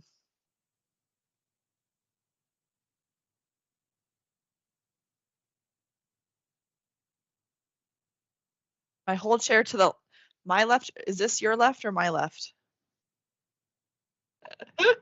I can't remember if it's backwards or not here. 2 bar? Which way? There, okay. Well, and it might change if I share my screen too. So let's see if that makes it worse, better. Next on the agenda is Annette Storm with the first quarter financial report. Annette. Perfect. Thank you and good morning. Morning. Annette Storm with Abdo Financial Solutions. I am excited to present the first quarter report for Polk County. So I'll go through each page and I'll describe a little bit as to what we're looking at. Some will have more explanations than other pages, but I want to preface that this is a mini version to what you'll see in future quarters. As we're busy prepping for 2024 audit, along with a couple of the other major implementations we have with softwares, just getting caught up in things. We wanted to present you with a quarterly report, but it is a condensed version. So I'll explain where the other areas that we will expand the report in future quarters. But we wanted to show you what the process will look like. So without further ado, I will go ahead and get started here. You guys can see the quarterly report okay? Can you zoom in a little bit? Yes, and I'll go to the next page. Actually, I'll get to the page that I want to look at. Okay. A little more. Yeah, right there. That's good. Okay. Perfect. So the first page that we'll talk about here is a cash balances of what the county has right now for the various types of cash and investments. Since the county currently only has checking, a couple of CDs, and the rest are in money market, which we classify as savings, we didn't have a lot to expand on. So as the county diversifies its portfolio in future years or future months and within the next year, there'll be another section below here that will break it out in more detail as to the type of investments. But for right now, as you can see, when we compare the cash balance from year end to year to date, you can see that there was an $8 million decrease. And a lot of that has to do with in the first quarter. A lot of it has to do with when we're looking at audit numbers, we have to make sure that I'm sorry, I lost my train of thought here. But I don't think on the normal report, we would go into more detail. So I will do that here when we get to the general fund's revenue and expenditures. We can see that how the general fund has changed in cash balances. But a lot of that has to do with bond payments are due in February. So we see a large decrease in cash there, along with property taxes are not collected, and well, they're collected for the county, so that wouldn't be applicable, but at least in the general fund, we'll see that. So rather than continue to talk in a circle, I'm going to move on here. Okay, so the next page is just a historical information on treasury yields as it has been in the last couple of years. This is just a good benchmark as you start to really look forward for your investments to see how it's marking compared to what the average yields are. So this is just informational on what the current treasury yields are doing. And then like I said, we can compare that to how the county is performing in future. Over the next year, we'll really start to analyze and look at that as the county diversifies its portfolio and just really has a good grasp on as to how their rate of return is doing. Okay, so I'll keep this into two different sections. So this first statement of revenue and expenditure, we're looking at just the general fund. So this is one of those areas that we will expand in future quarters. We start to look at more major funds, but like I said, with it's already June and we're just getting to Q1. So as we get the new finance director up to speed and we have a good process in place for quarterly reporting, we hope to expand this to other major funds, such as the highway department, the solid waste, environmental services, a lot of those the sheriff's department. So a lot of those major funds will be added to this, but since we wanted to get this issued and with everything else going on, we just did a condensed version just to show you what this will look like just for the general fund. So as you can see here, what this page is telling us is it shows you what the total budget is for the first section is just on your revenues. It breaks it into different categories. So we have your taxes, we've got other types of taxes, whether that's payment in lieu of taxes. I believe transmission lines is in there, sales tax. Actually, that would be an intergovernmental, but all the different types of categories we have here. So you can see what the yearly budget is for 2025. And since we're looking at Q1, we want to break that down as to how are your year-to-date numbers for actuals when compared with 25% of your budget, since the first quarter is 1/4 of the way done for the year. So we're comparing those, and that's where we get these variances. And the next page, I'll just quickly skim there. So what we do is we explain any variance that has a percentage change or a percentage variance of less than 80% or greater than 120 and more than 20,000 for a variance. So when we go and we are looking at your revenues, we have these little asterisks for the first 3 items. Those are your taxes. The general fund will not see tax revenue until the first settlement is completed here in June. So those are just a timing variance because we typically see taxes are received. I believe the note says in July, but we're striving to get it done in June. July and December, and then also for intergovernmental, your county program aid isn't received until the same time frame, so that July and December range. So we'll see that variance every single quarter for one going forward about those differences because we're comparing 25%, and those items are collected in 2 lump sums. So just a timing variance to note on those top 3 items. The next variance we have here are refunds and reimbursements and rent and leases. So on the following page, we have all of the explanations, but we can just talk through some of those. So for the first 2 items here, refunds and reimbursements and rents and leases, these are simply a time difference, a timing difference of when things are collected versus comparing it to the budget. Along with tri-county corrections. I believe it was budgeted in miscellaneous revenue, but we moved those because it's not miscellaneous, it's truly rent and lease revenue. So we recoded where those revenues are going into. So we'll see that variance between these 2 items throughout the year, just because as we go through the next budget cycle, we will really tighten up how those revenues are being budgeted for to get more specific in those object codes.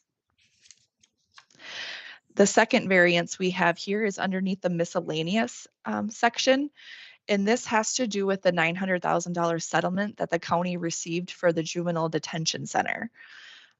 So that wasn't a budgeted item, so we will continue to see that variance as the year continues. It'll just be a reoccurring noted item there.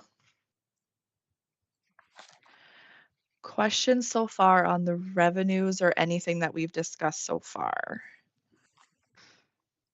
I know sometimes I get into a routine and I tend to go a little quicker than I intend to. Question, the budget number here, 13 million, is about half of what our levy is.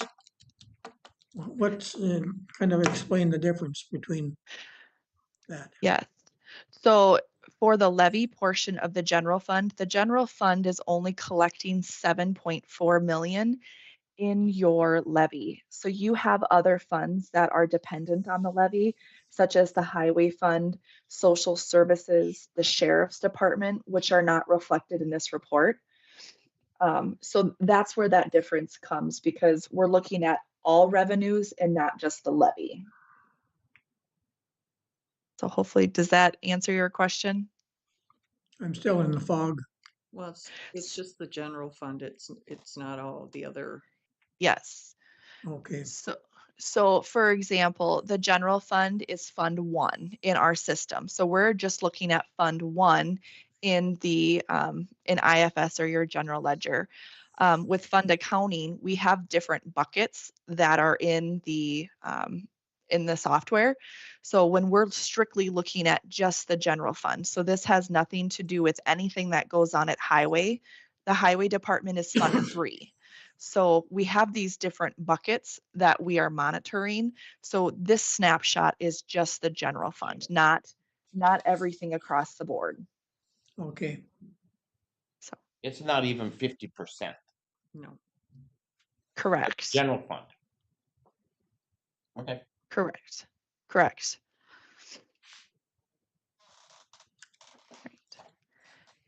Any other questions so far?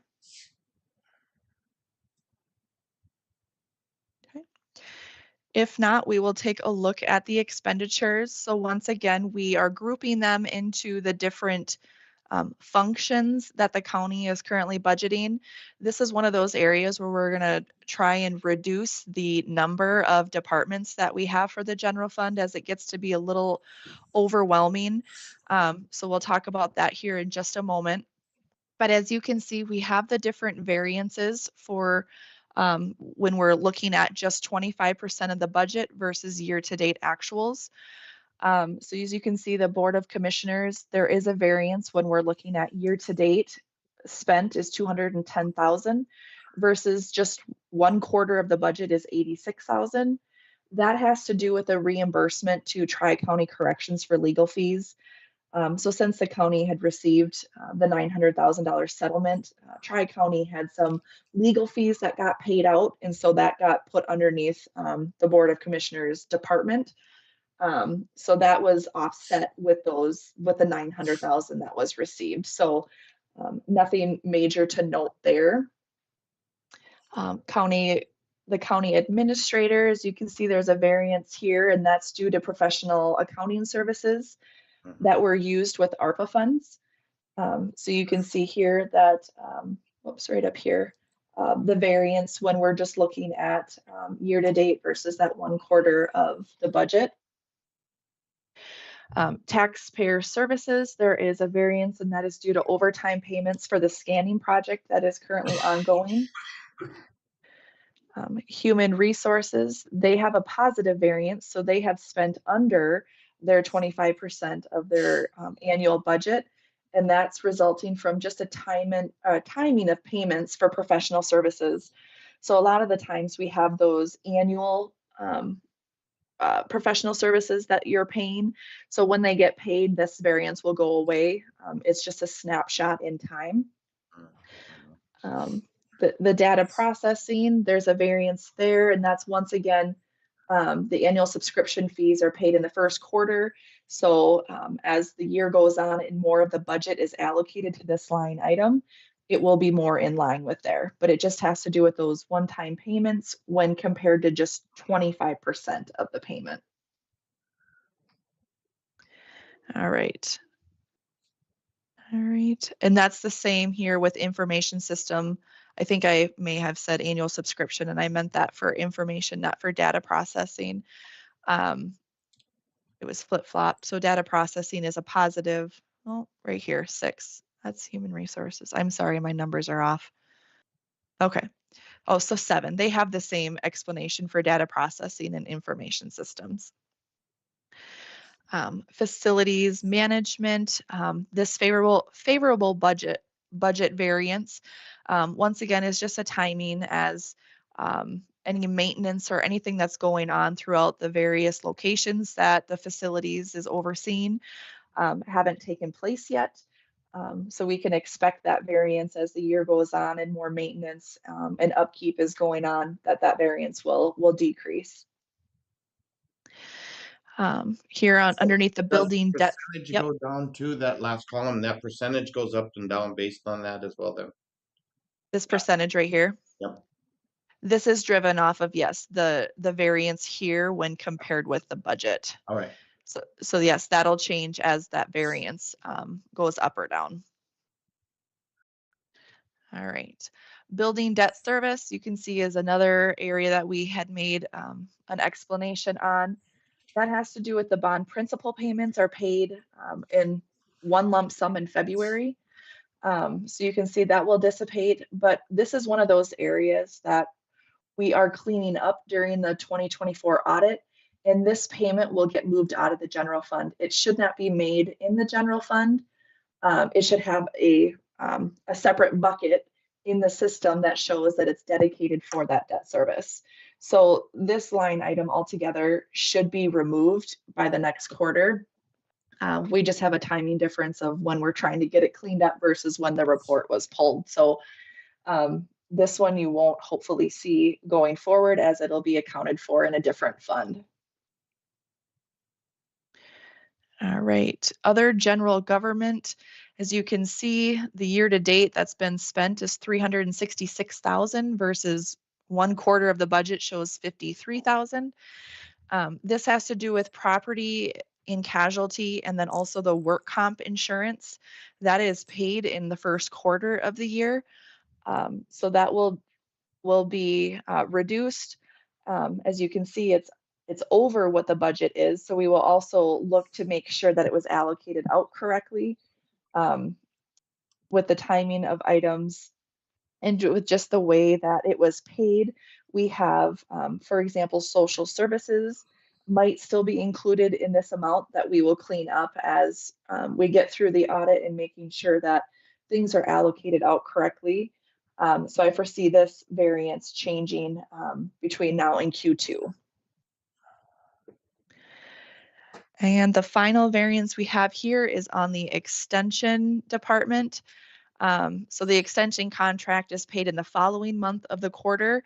So as you can see, it has right now it's only $3,000 has been spent, but yet $53,000 for 1/4 because the first quarter was paid in April. So just that timing difference again, we'll see this variance throughout the year as they are like the month behind on that. During Q4, you'll be able to see that when it's pulled back accordingly. It should be at that 100% then. All right, so that sums up the general fund revenues, expenditures when we are comparing year-to-date actuals versus 1/4 of the budget. And like I said, this is just the general fund. So we don't hope, we will be expanding this to the other funds as we get staff more up to speed on what the process is. Just a little background information about what goes into the quarterly report. So we have our month-end tasks that we do. So we are doing bank reconciliations. So we are going through all of the bank activity and comparing that to what actually was posted in the general ledger system. So the IFS software, if you've heard of that in the past. So we're comparing those, making sure that they tie out to show that everything is balancing. So that is our monthly process, is tying out all of those items. And then on a quarterly basis, what we do is we do what we call analytics. So we pull all of the accounts, and for this Q1, we just looked at the general fund to start. We go through each account to make sure that it's comparable with prior year. So we look at Q1 of 2024 to see if there's any large variances so we can explain those. But then we also look at year-to-date budget information as to what we just presented on. So we make sure that numbers are comparable year over year, along with is it operating as what was expected when the 2025 budget was created. So just a little bit of this is the process that we are slowly working with staff on to have them complete in future months and years and quarters. Just I wanted to give a little bit of background as to how the quarterly report is drafted there. Okay. So this next this next page is the schedule of investments. I know it's probably hard to see. I'll try to zoom in a little bit. But as we talked about the monthly bank reconciliation, so we're comparing all of the bank's balances to what we show for cash and investments in the IFS system. This is the spreadsheet that we are updating. So it gives you what is the institution's name, a description of what the account is, and the type of account it is. If I scroll further over, it also goes into more detail about the rate, face costs, what it was purchased at. But since the county is very liquid right now, there is no information that goes into these areas. As you start to invest more, you'll have interest rates, you'll have maturity. They'll go out a couple of months to a year to 2 years. However, that is drafted there, and it'll be reflected on this work paper here that gets updated each month. And then it just shows you what it was at the beginning of the year, the purchases, and this includes January, February, and March, all compiled since it's the quarterly report. But we do look at it each month as we're going through and doing that month-end tie-outs. So it shows you all of the deposits, the expenditures, any transfers that have happened between the bank accounts, and then any interest that has been accrued or received by the county there. So then it goes into this unadjusted market value. So this is figuring in, I know I'll try to keep it a little higher level. So this is just a calculation field as to what it was at the beginning of the year, plus all of these different columns, minus expenditures, transfers, interest. And then we have what the market value as to what the market shows that it's worth right now. Since the county only has cash investments in CDs, there are no gains or losses right now. So the county does not have any investments that are changing throughout each month there. So as the county's portfolio diversifies, this will likely show any gains or losses. Typically, when you have those types of investments, you see a larger return. So you'll have more interest accruing for the county there. But this is one of those monthly reconciliations that the county will be doing. Any questions on this one so far? It's a lot to take in. As I said, it'll start to diversify as the county starts to get different types of investments. I also wanted to point out, as you can see, there are some items for unadjusted market and market value that are blank. So these are those accounts that we have worked to close in the past 3 months. So they have activity, but we have worked to close out, as that was one of the audit findings, as there was too many accounts open with the county. So we have closed approximately 22 accounts. They may not be reflected on here, as there were a couple of accounts that were not on the books. So we worked on getting those cleaned up and closed. But we wanted to show that there were activity for the first 3 months of the year for those accounts.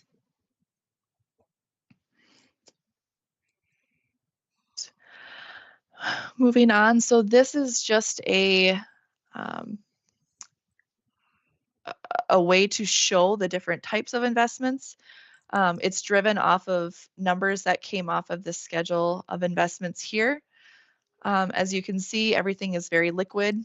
There are 2 or two different CDs that the county currently has that are maturing here in the next couple of months. So everything is very liquid right now. So as the portfolio diversifies, we'll start to see a little bit more information here as to the different maturity groupings that you'll have, along with just the different, the weighted average return and the average maturity.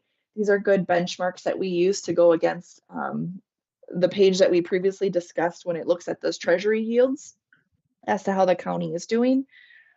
So as, like I said, as the investments become a little bit more diversified here, this chart will become a little bit more exciting. It's pretty straightforward as of right now. All right. That concludes the Q1 report. Like I said, it'll slowly evolve here over the next couple of quarters to start to pull in some of those different areas that we didn't touch on. So I'll look forward to working with the new finance director and getting them up to speed, and have them expand the report that'll get presented to the board in future quarters.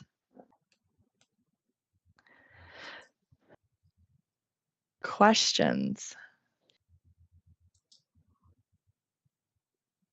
Hearing none. Okay. We have money to pay the bills. Yeah. And it's been exciting working with staff and just really seeing the growth and development there as we start to pull it back just to see that high level. I have other items that I can touch on if the board would like an update on some of the other projects that are going on. I know we're coming up on my time limit, I believe, so I'll take some direction to see if you guys would like an overview of anything else. Sure. Well, I'll give you 4 minutes. All right. I'll keep it very high level as I know there's a Okay. lot going on. Mr. Sanders said you can have an additional 4. Sounds good. I'll make sure I keep to that. Okay. So first major item is the finance director has started. So I have been spending some time to bring her up to speed on all things that we have been working on. We'll continue to do that here over the next couple of weeks and months, but excited that she has hit the ground running. As the board has approved a couple of different implementations, we have the UNA budget software implementation that is currently ongoing. The finance director has met with the team, both on UNA and with Abdo, on getting this initially set up. So we are in the setup phase of that, doing all of the background information. We have account mappings that have to do since the systems talk. The UNA software talks with IFS. So just getting that all mapped. They have started entering personnel information. So that is the different positions, the grid on like the pay scales and everything there. So they have started. Progress is being made there. We hope to have the personnel side of things done here in June. So that information will be available to all of the different departments. In the past, they have had to calculate their own. And so we are really excited to have the software do that for them. As you can imagine, 300 plus employees gets to be a lot for personnel costs for the county. So having an accurate software that does that. So once the personnel is in there, then we move on to the operating side of things, making sure historical information is in there, the setup is there, and that's where the departments will come in where our target date is July, to have them go in there, learn the software, enter in their budget information. So good progress is being made on the budget software. So we'll keep moving on that. Questions before I move on? Hearing none. Okay. The next implementation that the board has approved is the UKG software for HR and payroll. That kickoff is started or is set to happen here the middle of June. So I don't have a tentative timeline. We do have a target go live date of October, November area. But as of right now, I don't have a timeline. We'll get that here when the implementation team from UKG presents that here in the next couple of weeks. We have started gathering all of the requested information for them. So once we have that initial meeting, we plan to hit the ground running and have everything available for them. So being proactive on that front just to help keep things moving, as you could imagine the implementation for all things HR and payroll has a lot of behind the scenes work that takes place. All right. 2024 audit prep status. So right now we are currently working on tying out 2024 numbers. Our goal is to have all the information to the auditors by July 1st, as that is when they switch over into county audits. We have been working with staff and the auditors to make sure that we have good work papers in place going forward. The auditors are excited to see all of the hard work that Abdo and staff have been doing to get things centrally located with the finance team rather than having the auditors go to the various departments. We will have everything all centrally located for them, all the information, so they should see a big progress in just tying all overall numbers and having some good work papers for them to really tie to going forward. So we're in crunch time here in the next couple of weeks just to get everything wrapped up and sent to them. But just a big shout out to staff, as they have been very helpful and eager to learn new things. So that has been a great working relationship, just to see the growth and development that they're doing on how to change their current processes to make things more efficient. So we'll have that here wrapped up here in the next month, and then the auditors will give us a timeline as to when they will be on site for all of their testing and tying things out. All right, last item on here, as we talk about some of those efficiency changes that we have made, one of the larger areas that we have seen is the property tax collection. A year ago, we had staff still entering in mail tax receipts that were received before the 15th. That was through June. So we have really kept up on things. We've made it more efficient by doing live time receipting. So if a taxpayer comes in, they are being receipted into the system right in front of them, so we can make sure to capture everything in an efficient way. We have also made changes to how they're doing their daily tie outs and their balancing, which has made things a lot simpler for staff. So just a big shout out to the property tax collection team, as they have seen such large progress just when we're comparing year over year. So a big shout out to them, as everything is just up to date, and we're working on tax settlement as we speak to get those out to the different jurisdictions. So we'll have that done ahead of time as well, as our goal. All right, I think that was my 8 minutes. I don't know if that's good, or if there's any questions or any other follow-up for me. Anybody have any questions for Miss Storm? This was awesome, I think. I think it was a very good presentation. And how many times during the year you can update us? Will it be at the end of the quarters? I believe that is our goal, is a quarterly update. There may be some information that could be included monthly as we establish those like investments. There'll be reports that could be provided on a monthly basis. If the board wishes to have more regular updates, we can definitely add that in. But as of right now, I believe the next time Q2 is coming up, as we get through June, July, we'll be working on that. So early August will be the next quarterly report update that we plan to give. And the normal audit season is what? Yes.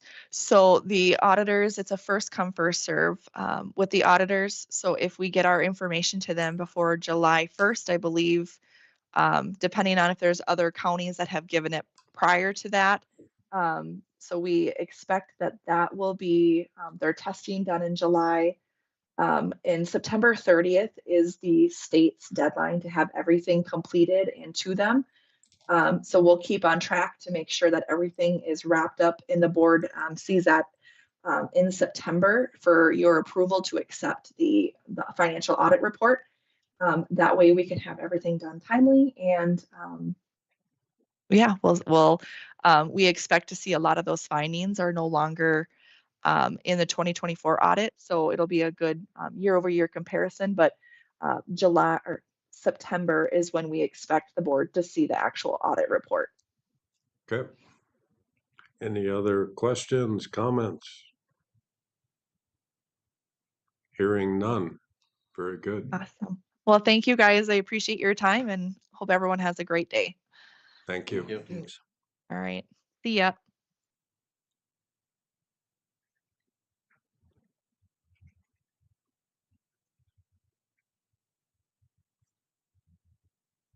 Come on down. I didn't recognize you at first. You don't have a Packers or So how was I supposed to respond to this? So typically, there's only 3 times I wear banquets, weddings, funerals. Well, if you're gonna get presented an award, I guess there's 4. So anyway, Are you yeah, saying that don't happen very often? not very often. So so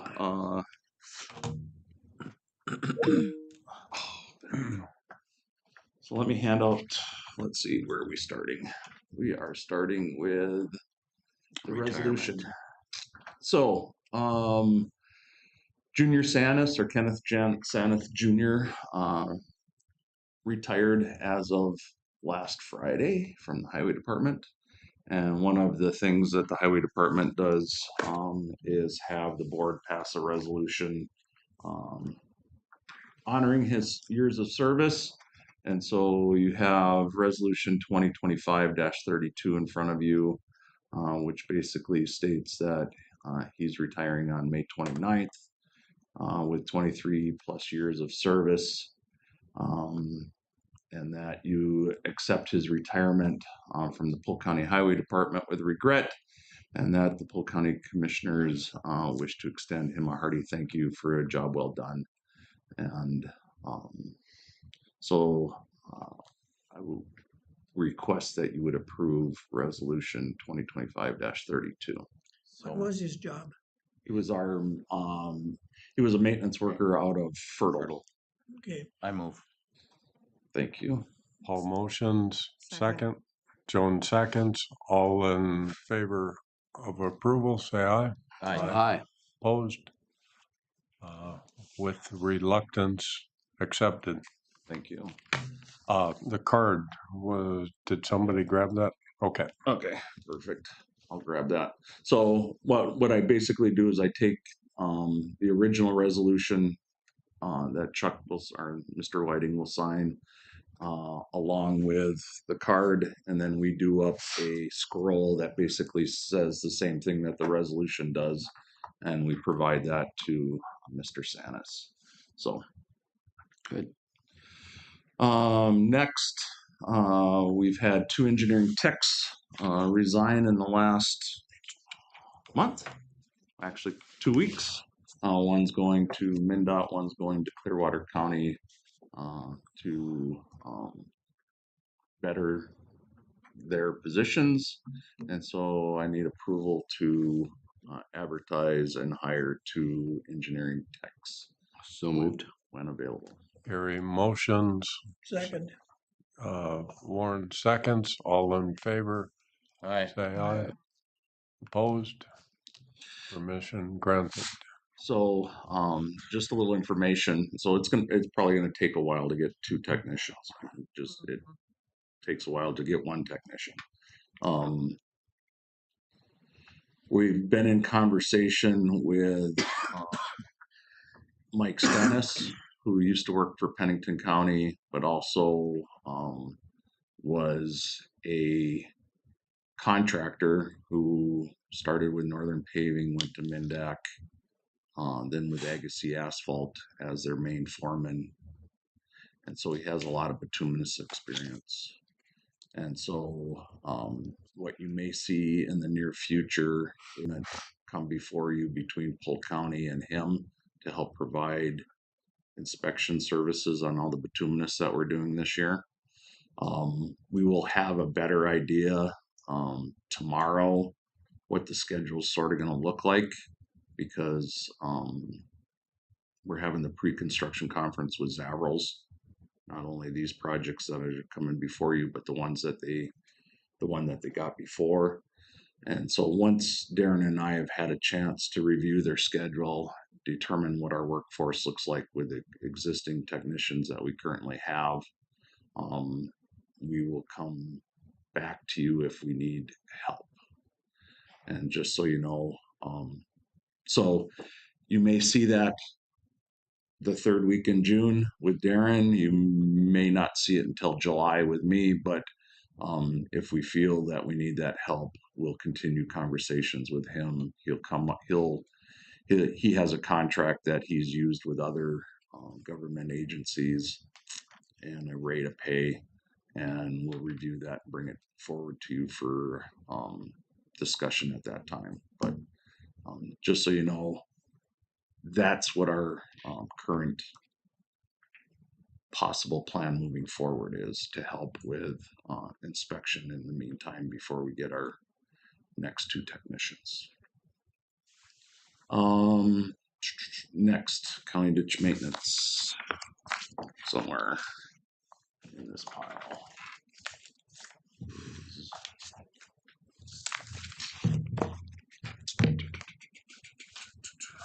There we go. That one goes to Mr. Strandell. Fanny, who has Fanny? Would that be Me. So they both go that direction. Okay. So we have two county ditch petitions, one for county ditch 110 to add a field approach that currently isn't there. And so the landowner would pay for the installation of that field approach himself, and then we would take over maintenance of that field approach after it's installed for any future maintenance. The second is a petition to clean County Ditch 1, and so in spots, a couple spots in Fanny Township. So I need approval, a motion to approve the work in County Ditch 110, and then a separate motion to approve the work in County Ditch 1. Entertain number one first. So moved. Paul moves. Second. Second. Joan seconds. All in favor of moving number one? Question. Yes. Can these like the landowner, can he install it himself? Yep. Okay. Hire a contractor, Or do it himself. Yeah. Whatever. Okay. Thank you. We just provide them the culvert size and Yep. then tell them, basically which products we would approve, and then that's what they put in. Yeah, they just don't have to hire it done. Correct. Okay. Thank you. All in favor of approving number one, say aye. Aye. Opposed? Number one approved. Moving on to number two, for County Ditch 1. Entertain a motion. So moved. Gary moves. Second.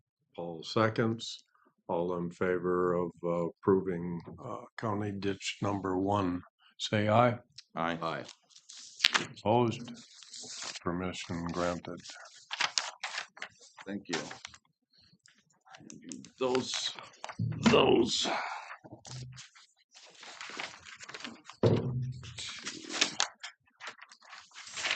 3 goes that way.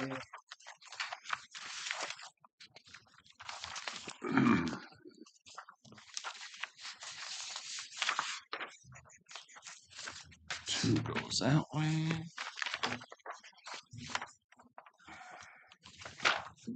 Two.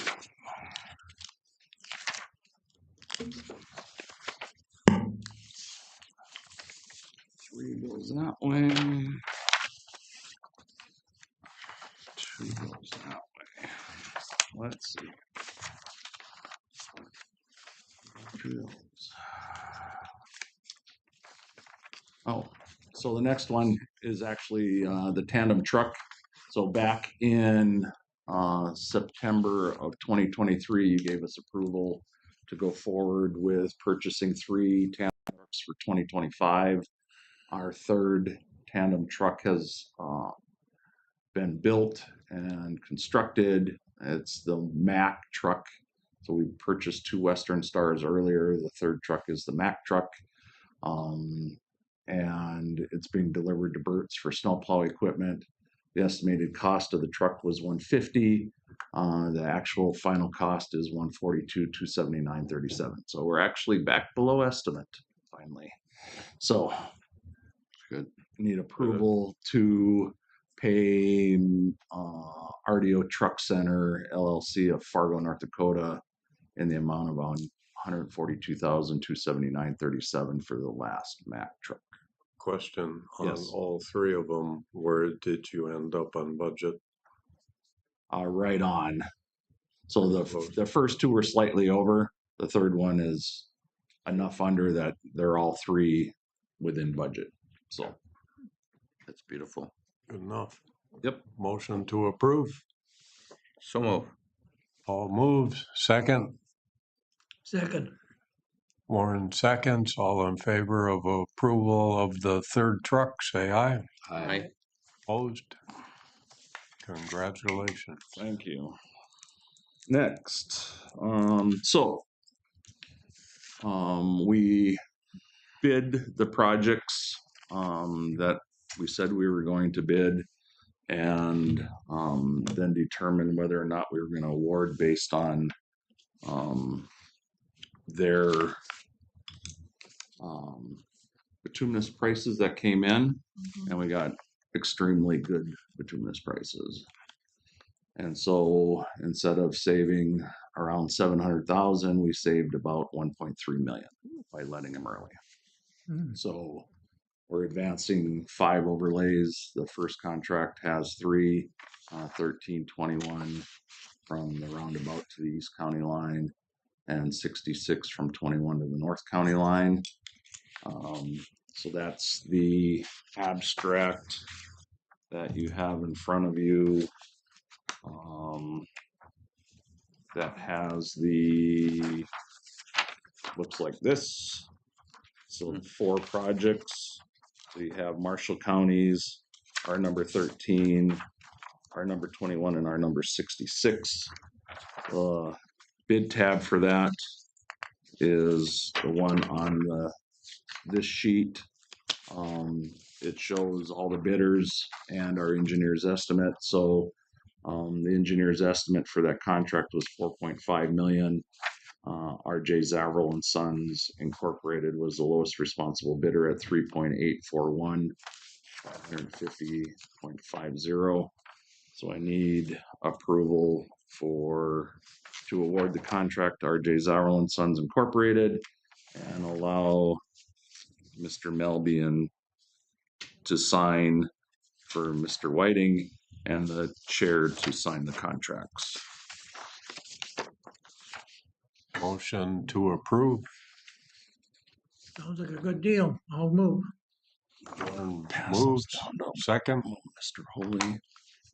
Second. Gary seconds. Mr. There's 3 of them there. All in favor of awarding the projects as presented, say aye. Aye. Opposed?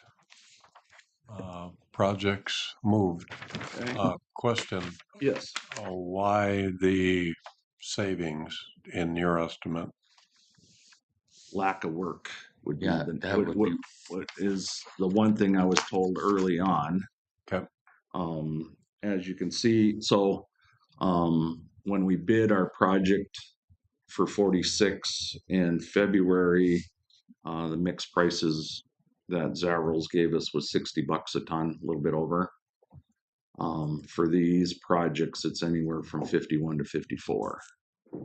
So just because of the lack of work and the amount of hunger out there for getting projects into their queue, I think the projects have come down. I think diesel prices have come down slightly, which might help as well.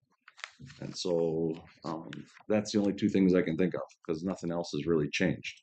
So the next one is for the contract containing CASA 6 from CASA 3 north of Foston up to Trunk Highway 92, and CASA 49 from Trunk Highway 32 east to CASA 12. Lowest responsible bidder, you can see on the other side of your bid tab sheet, our estimated cost was 2.65 million. Lowest responsible bidder was R.J. Zavrel and Sons Incorporated of East Grand Forks in the amount of $1,985,550. So I need approval to award to R.J. Zavrel and Sons and have Mr. Melby for Mr. Whiting sign the contracts and the chair as well. So moved. I'll second. Moves, Warren seconds. All in favor of approval, say aye. Aye. Opposed? Quite a difference in the bids there. It's less than half of a high bid. I suppose it's the Right. distance. Yeah. Well, and so if you think about it, this one here, Zavrel's pit that you guys approved about a month ago It's right there at the is end within of, 3/4 of a mile of the end of 6. Yep. And they're driving past 49 to get to 46 is paving. So that's on their way. Hawkinson had just gotten Red Lake counties from Plummer to Oakley, so they're in the area. Knife River's pit is right there. Central and Mark, I don't have a clue, but they bid anyway. So so what's the time frame for these? like I said, our pre-con's tomorrow. So after tomorrow, we'll have an idea. All 5 of these roads that we just approved, we gave them until October of 26 to complete. So when we see their schedule, we'll know for sure what they're planning. They won't be able to work on 21, 13, and 66 during beet harvest. So we gave them like a September 15th completion date or end date of work for those. I believe that's what the date is. Otherwise, the 2 out east, they can complete at any time. So, but Something I wanted to throw at you for 2006, so something else. So. Okay. If you could, Rich, after your conference call tomorrow on the scheduling, send to me or to your contacts at Crystal. Yeah. In the event they're August, September this year. So just for pre-haul. Pre-haul. Yeah. And typically we try to make sure they're not hauling during regular haul. Pre-haul, usually the farmers and the contractor can work together and rearrange their fields to make sure that they don't have to haul during pre-haul. But if they have to, we work with them as well. So communication, good communications, important. The last thing, I think this is the last thing. So we just awarded, $6 million worth of work. We have about $1.8 million left in our county state aid highway fund. And so we're going to need to advance $3,833,372.52 to complete all the work we just awarded. And so you have resolution 2025-33 advancing county state aid regular construction funds. And so based on construction timeline, or how does that work? If Just based on we're awarding it now, we'll get 95% of this funds as soon as you pass the resolution and the state approves it. And it'll be sitting in the bank waiting for us to spend it. Okay. So I move. Warren moves. Second. I'll second. Paul seconds. All in favor of approval of transferring money, say aye. Aye. Aye. Opposed? Transfer money. thank you. Are they out there already? I have a question too, if you have a minute. Yes. In the past, you've had you've sold some bonds to advance construction and pay back with CASA funds. What is the status of the current arrangement? Is that bond about paid for? We paid for it last year. Or are you planning to do that again? So yes, depending. So what I said is I didn't want a bond for 6 million or 10 million if it was going to change our rate on if we had to bond to build a new highway facility. So when you guys start discussing budget again this year,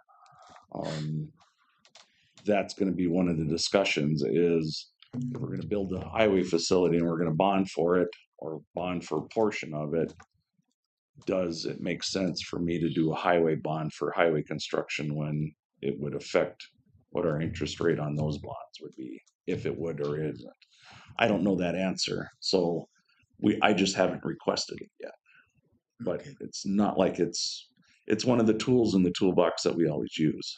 We just haven't chosen to do it yet. I deferred my reports to now. I've had fielded a couple calls. I got 2 items. Okay. You and I talked about the dates of the meetings for the redeterminations. Yes. 25th, 26th. Is that right? Something like that. Yes. Did you? I haven't set it up yet. I was going to talk to you today whether or not you for sure want to do it on one in East Grand Forks, one in either Euclid, Angus, or Tabor on the same, do one in the morning, one in the afternoon, or do one day, one the next day. You guys let me know. I'll set it up and get it. I think it would be better 2 days.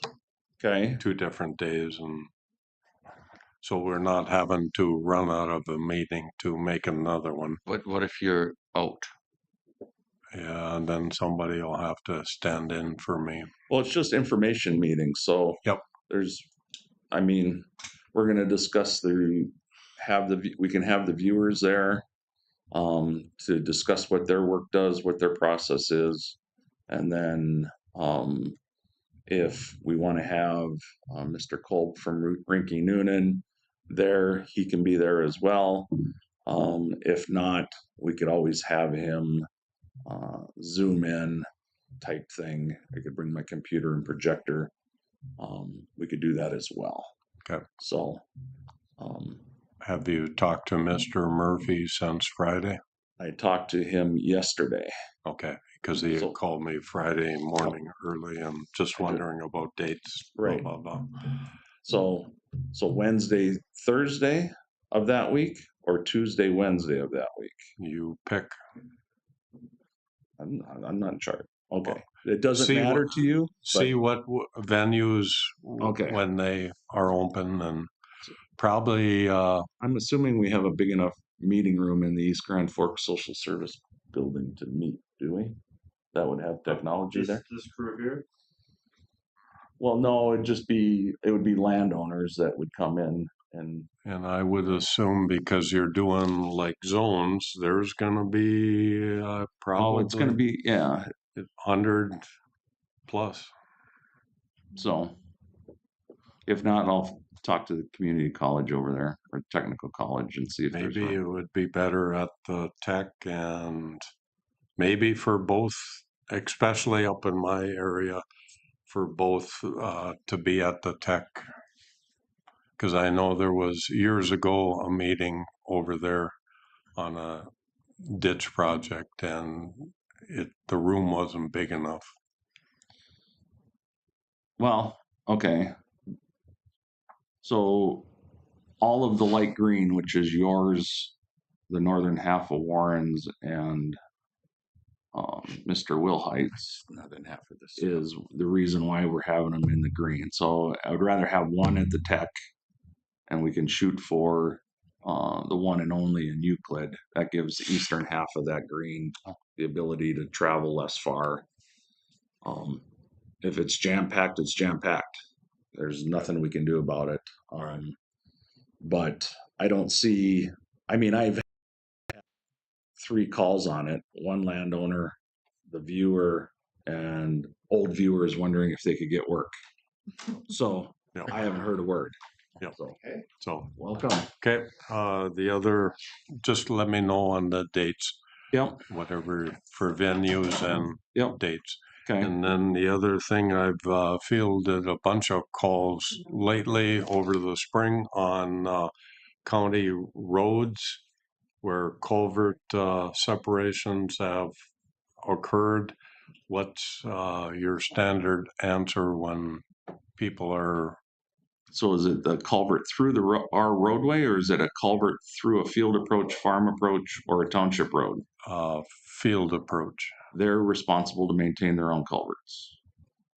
So they just need to get a permit from us to replace the culvert, and they pay for it. And in the event these are concrete culverts that have separated over time, especially with the dry years coming on, it's not necessary. I've got 4 of them. Yep. And along 65, there's quite a few of them that have separated, and they've been in the ground for probably 50 years. 50 years now. There's no cross bolts holding these culverts together. Any way we can help out the landowners a little bit with just foregoing the permit process? No. So they can use cheaper material. So if they want to put in a metal pipe or a plastic pipe, they can. They don't have to replace them with concrete. It's their field approach. It's their farm approach. Our policy is they own and maintain that. We just replace them during construction. So we have 955 miles of roadway, millions of feet of culvert. And I understand, but in a lot of cases, it's not the landowner's fault.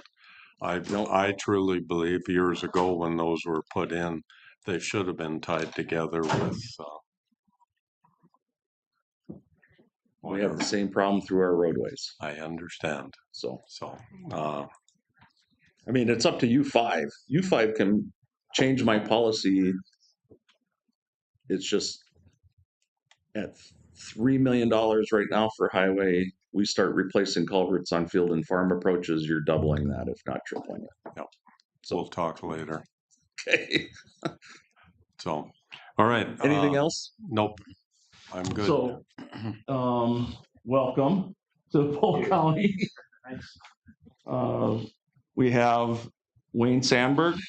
He is the Washington County, Minnesota County Engineer, Public Works Director, and also the National Association of County Engineers Secretary Treasurer. And you have Lyndon Robgent, who's the Carver County County Engineer, Public Works Director, and the Minnesota County Engineers Association President. And Wayne's wife, Nicole, Taylor Amiot from Red Lake County, and then my lovely wife, Ruth, are here, is here as well. So you guys get to come up. All right. I think Mike's coming. Mike's talking. Is he? Okay. You might miss it. If he's that early, or that late. Let's look at it in the picture, maybe. Should you guys want to wait till 11 o'clock? It's up to Rich. I would just go. Okay. He'll show up. He can get in and We'll have a beer with him or something. All right. Well, thank you, Mr. Chair, members of the board. My name is Lyndon Robgent, and I am the Carver County Engineer, as Rich mentioned, and current president of the Minnesota County Engineers Association. So on behalf of our association, I am honored to be here. to help you recognize your county engineer, Rich Sanders, with the presentation of the National Association of County Engineers 2025 Rural County Engineer of the Year. That's nationwide accomplishment. I'm joined here by Wayne today, as Rich mentioned, from Washington County. He's the current Secretary Treasurer of the National Association of County Engineers, also known as NACE. NACE will tell you a little more about NACE. Wayne will. I know Rich is, you're probably very familiar with NACE already with Rich's involvement. And Wayne will explain the details of Rich's award. But before I ask him to do that, I wanted to say a few words about Rich's accomplishments to Minnesota County Engineering. As you know, Rich has been working in Minnesota County Engineering for 34 years, all right here at Polk County, including being your county engineer since 2002. He has been an active member of the Minnesota County Engineers Association since 1995 and served as president in 2013. Rich has served on the board of directors and several technical committees, including chairing several of them, including the Oversight Overweights Permits Committee and the 10-Ton Committee. Really important committees, especially in large agricultural counties like your own. Rich received several awards for his outstanding contribution to county engineering, including the MCA Outstanding County Engineer of the Year Award in 2018, the Minnesota Towards Zero Death Engineering Star Award in 2018, the 2015 and 2024 Highway Safety Achievement Award, most recently for your CASAR 21 and Highway 75 roundabout, as well as several National Asphalt Paving Association awards, and many, many others. Rich has a statewide reputation of being a leader in public service and an expert in county engineering. He clearly has passion for county work and making our industry better, as is evidence about his service on multiple statewide committees, task forces, as well as his work in local research. Did a little research with Rich. It's incredible that he's worked on an astonishing 42 research projects to help improve engineering solutions and materials for county engineers. He served on the Local Road Research Board Implementation Committee for 6 years, with 3 as the chair. I could go on and on, Mr. Chair, but you get it. Rich is a county engineer that can be relied upon to help others, solve problems, and mentor new engineers and technicians. And that's just a little bit about Rich's professional accomplishments.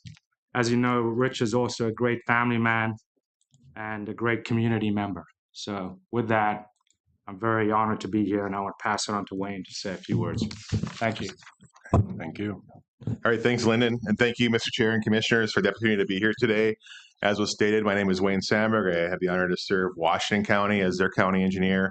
And as Rich mentioned, I'm also serving now as the Secretary Treasurer for NACE and the NACE Board of Directors. NACE is dedicated to advancing county-level transportation and infrastructure, and we recognize the contributions of engineers who shape communities across the nation. The NACE Rural Engineer of the Year Award is the highest honor bestowed by NACE, presented each year to an engineer who has demonstrated outstanding leadership, innovation, and excellence in county engineering. Today, we are thrilled to present and celebrate Rich Sanders, whose dedication and expertise have strengthened Polk County, Minnesota, but also influenced national engineering efforts. Rich is a champion for transportation innovation and infrastructure improvements. Rich has played a vital role in advancing county engineering on a national scale, and his leadership extends beyond Polk County, contributing to NACE as a past president, and where he has also worked to advocate for county engineers in Washington, D.C., to enhance road safety and to secure vital funding, including NACE's first Road to Zero grant from the National Safety Center. Additionally, Rich has been deeply involved in the National Association of Counties, NACO, representing county engineers at the national level, ensuring that local infrastructure remains a priority in broader policy discussions. As you know, Rich currently serves as the NACO representative on the NACE Board of Directors. So he is our NACE connection to NACO, and he also serves as a vice chair of the NACO Transportation Steering Committee. Recognizing Rich's contributions is particularly meaningful because his work has shaped the future of county engineering across the country. His commitment to mentorship, innovation, and excellence has influenced infrastructure decisions nationwide, ensuring communities can continue to benefit from improved transportation systems. I personally am also honored to be able to call Rich a mentor and a friend. He has taught me many things in this business as well, and I think that's true for a number of our colleagues across the state and the nation. Rich, your dedication, expertise, and passion for engineering have made a lasting impact. On behalf of NACE, NACO, and the entire engineering community, we extend our heartfelt congratulations on this well-deserved honor. Your work continues to shape the future of county engineering, and we are grateful for all that you do. Thank you.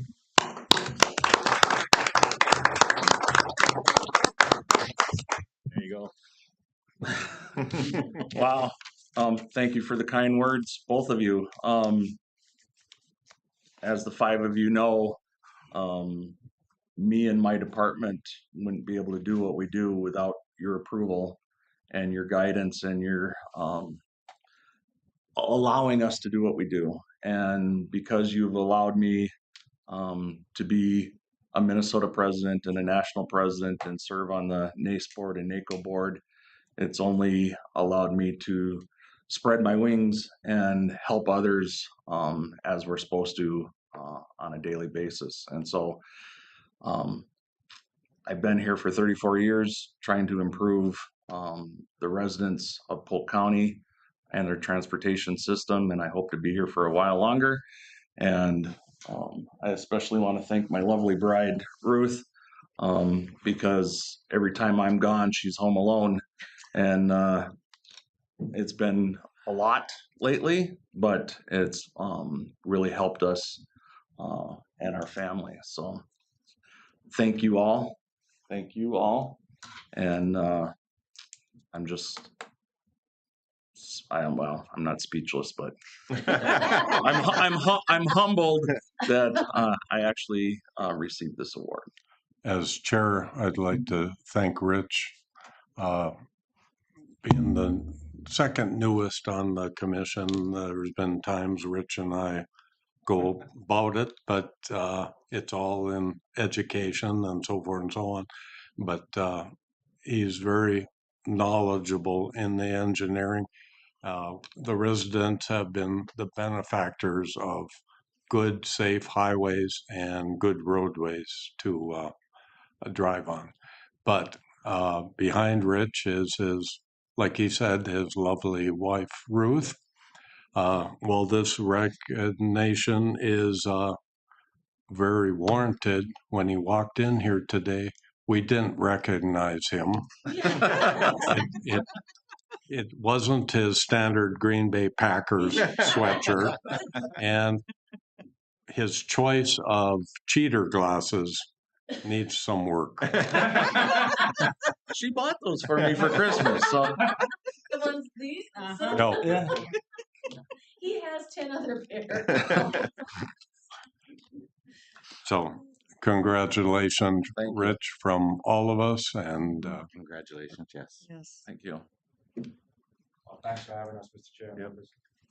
Thanks for coming up. You want to get a picture? It'd be great to get a picture, yeah. I'm assuming she's taking one. Should we get one with your board? Yeah. Where do you want to stand? Do you want to stand in front of the flag? come back here. Yeah. That's what we've done for others.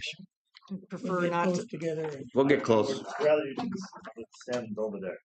Oh. Okay. Because the sun will be behind you and then it's gonna. Okay. Just like this? You want to come behind us? Hey, you guys. Yeah, we're We got room?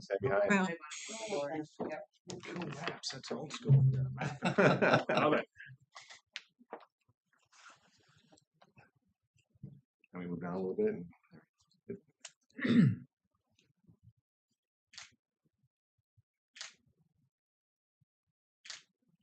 One sec.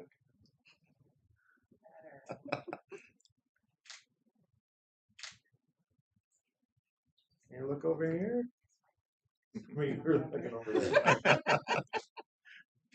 You're like that grade school elementary photo guy. All right, thank you. Thanks, guys. Thank you guys for coming. Thank you.